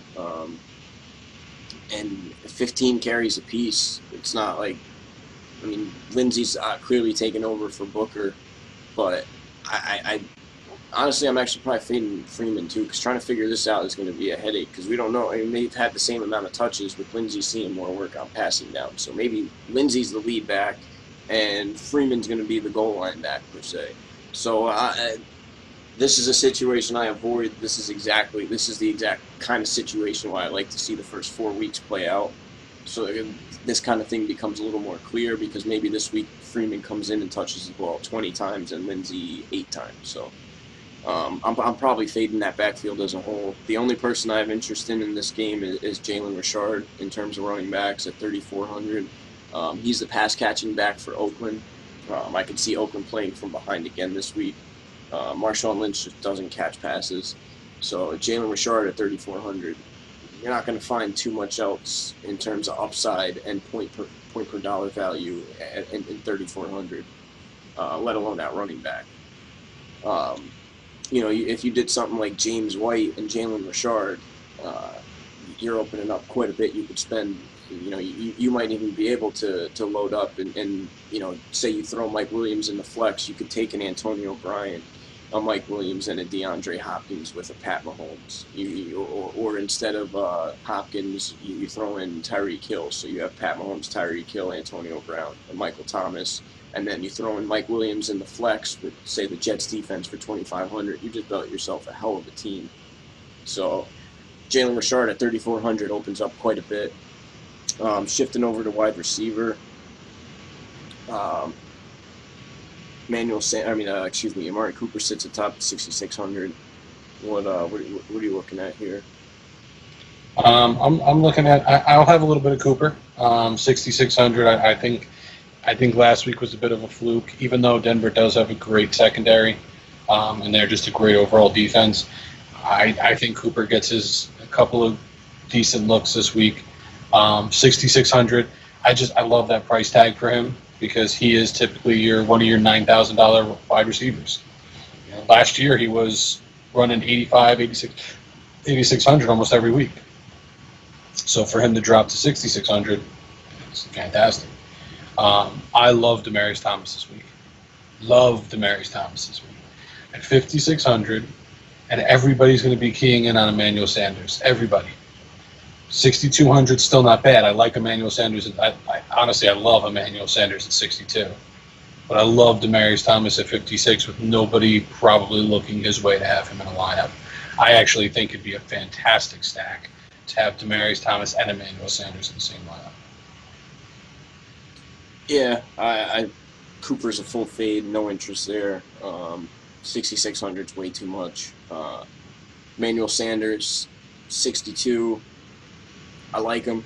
Of course, we were going to get a heavy price increase after last week, but 6,200, I'm going to have a decent amount of him. I'm with you on Demaryius Thomas. I love Demaryius Thomas at 5,600.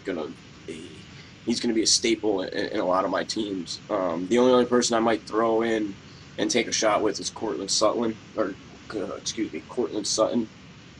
the number 3 receiver for Denver. The number 3 receiver for Denver is pretty big in their offense.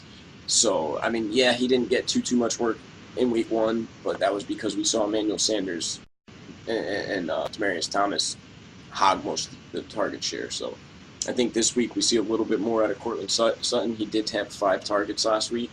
I could see that even going up 1 or 2 to 6 or 7 and catching 4 of them. Again, he's not a play that I would, recommend to say, okay, load this guy in your lineups. But if you're trying to find some value, 3,500, he makes some sense at taking a stab with. Shifting over to tight end, the chalk at tight end this week is going to be Jared Cook. He's 3,600 coming off the 30-point fantasy week. I know I did a couple teams already. He's in them. I'm going to try to avoid. It's tough to stay away from that price tag, knowing the production. And John Gruden used to say it all the time on Monday Night Football. He loves Jared Cook. He was like, if I had Jared Cook on my team, I'd do that and do this, I'd do that, I'd do this, I'd get him the ball this way, that way. Sure enough, he has Jared Cook, and he stuck to that word. So 3,600, definitely going to load up on him. Denver tight end situation, I'm not interested in. Jake Butt as a GPP dart makes sense just because he is talented. I think he's going to take over at tight end for them in the future and will actually be a decent tight end for them. But he's still splitting time with Jeff Hireman in the short term. Yeah, I'm loving me some Jared Cook. Anybody who puts up 180 receiving yards pretty much should be in your lineups. So I'm looking at it like he's going to be in a large number of my lineups that I don't need to save the money on. So in the lineups where I can go middle of the road on tight end, Jared Cook's my choice. Upper end is going to be Gronk. Lower end, I can kind of mix it up because there's quite a few. I might take a shot with Butt on one or two lineups just because he's 2,700, and like you said, he's athletic. But I'm not really going to go too much into him. And top it all off with the defenses. Broncos at 33, Raiders at 23. No Raiders for me. I don't really pay up for defenses, but the Broncos are kind of right on that border of they're at 33. They're below my threshold of 35, so I will have some exposure to them. I love that defense this year. They are at home. The Raiders are coming off of an embarrassing performance, have to travel into Denver. So at 33, I think there is a little bit of upside there. So I will have some Broncos. Yeah, I agree. I'll have some Broncos exposure at 3,300. I will have absolutely nothing to do with Oakland. But yeah, I'll definitely have some exposure to Denver. And that about wraps it up. Friday night, tomorrow night, by the time this is out, probably Friday the 14th. Yeah, Friday the 14th. So we'll have our Pick'em podcast where we go through each game, break them down from a betting standpoint, over, unders, straight up with the spread, and we'll make our picks for you. You could be you could look out for my DFS rankings by position. Tight ends out now. Wide receiver and running back will be out tomorrow, and then quarterback out on Saturday. Thanks for joining me. Thanks for joining us. Excuse me. Be sure to check out all the other podcasts we have. There's my solo podcast, TNBS presents the podcast. Be sure to check out Nick's new podcast called Center Ring. That one's been highly anticipated, and the first episode doesn't disappoint. The other podcast you can follow, as I mentioned, the NFL Pick'em podcast. And thanks for joining me. You can find me on Twitter at Millsy021. Thanks for joining him, and him is Chris, and you can find me at Hazazel T on Twitter. And if you have any questions or you want to put anything up, pose any choices to me on Twitter, feel free. All right, and this has been TNBS presents NFL Week 2 DFS Fever. Thanks for joining us.